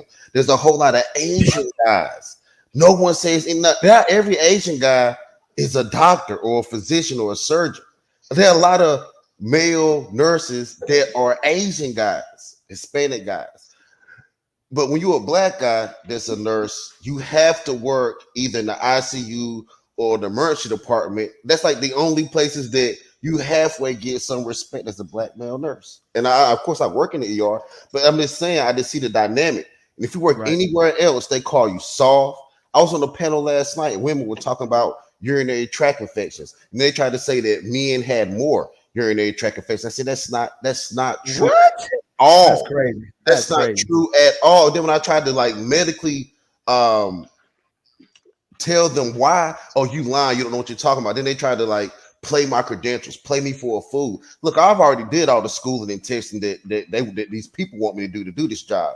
You can't test me no better than they can. But they ain't trying to hear that though. And they keep trying to they try to belittle your education, your knowledge. They try to emasculate you as a man. They try to say that your profession is a profession that was historically done by females. It's not true. Right. So it's a bunch of those things that keep a lot of black men from being in the field that would be very beneficial to us as black men. It's crazy to me that they even do that, man. It's mind blowing to me that we even have to go through that. And you black men, especially when it's such a high paying occupation as well, too. Are you traveling nurse? Yeah, I travel now. Yeah, I travel. They get it. I know you make They get into the money. I already know what it is. Yeah. I go back and forth from Dallas. I go back and forth between Dallas and Waco and Amarillo and Wichita Falls. So like with a traveling nurse, it's almost like it's not like being a Texas rapper. You know, if you was a rapper in Texas, you would not have to leave Texas to make your money. And that's kind of how it is being a traveling nurse. I don't have to leave Texas. That's everything in Texas. Yeah, I don't have to leave, even with trucking, right? And you don't have to leave Texas to make a very, very comfortable living. I'm not rich or anything, but I'm comfortable. Oh, I know what you do. I know you rich. You got a lot of me. Right. You crazy. But we gonna get up out of here, man. Hey, Fatty, I don't know if you back there. Thank you so much for coming through, my brother John the Baptist. Always salute you. Always salute to you, man. Always supporting Trev, man. You my dog, sir. man. Thank Like you. I always love seeing you on. Hey, I love when I get through certain space and I see people evolving or people I didn't realize were a certain way, man. I love the intellect just as much as I love all the other brothers' intellect. Reaper, thank you for always coming through and always supporting too, man. I always love having conversations with you, no matter how much we butt heads, man. I think you're a real one too. And Pastor, is that how you say your name, Pastor? Yeah, that's I come from troll a lot, but today I said I'll be serious today. And then nephew, you back there? If nephew, I don't know if nephew hiding back there, I'm gonna start rocking his music on top of the music I'm already rocking. Also, anybody watching, any of y'all watching, if you want me to do any sponsorship, I'll rock the music or any artistry thing you going on, or any, I don't know, comedy thing or any type of entertainment you doing. I'll play it on the channel as well too. But thank you all y'all for rocking with us, and no matter what, know that all the untouchables, everybody that's becoming untouchable, man, know this. So like it, subscribe, and I'll see y'all on the next show, man. Salute to all y'all brothers, man. Salute, bro. Salute.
Of the emotionless, fear breeds the chauvinists and people who got nothing to say love being vocalists. Nobody recalls the beautiful of what normal is. Talking to the locals, obsessing over the moguls, popping no-dos, walking around with no clothes, a face full of makeup. The real you live in shadows, don't recognize yourself, addicted to taking photos. But they say that you nothing without an alias, and struggle can transform into radiance. Whether you believe in a God, aliens, atheists, there's more to life than living and dying as Homo sapiens. The pure-hearted walking alone, your friends hanging themselves, your girl wanna be known, they all wanna be seen. You just wanna go home. The more love you give, the more they doing you wrong. No good deed, no good deed, no good deed, no good deed, no good deed, no good deed goes unpunished. No good deed, no good deed, no good deed. Manhattan music. No good deed, no good deed, no good deed goes unpunished. It hurts that we don't talk. You let another take my spot. Getting what you want, show you what you don't got. But the mind not getting over what the heart can't stop. You don't think I hate that I made you cry in your sleep, but our women being easy to touch, making us weak. If my lady is compromised, my woman can't be a queen. If I'm not a man, then how could I be a king? So for my peace, I left people behind. Instead of wanting to grow, they want to get with the times. Living together, but we just wouldn't align, cause some of us were going against what was designed. You my peep, even if we don't speak. Talk is cheap, and it's not that deep, cause we treat each other like we invincible. You owe me money, but still, that's not the principle. Can't you see that I'm trying to build you an enterprise? And you think that I'm a vibe? I came back so you survive. I could've left you to die. Where would we be if our leaders left us to dry?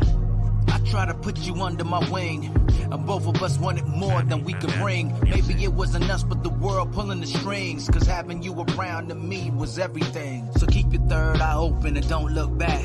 Maybe it was meant for us to just cross paths. Good things come to an end, we'll see each other again. and make up for time we couldn't spend. Too many things I wanted to say and do. I hope all of you reach the best person in you. I hope all of you reach the best person in you. I really do. It's like the better you treat people, the worse they treat you. But still, I want the best for you. But no good deed goes unpunished.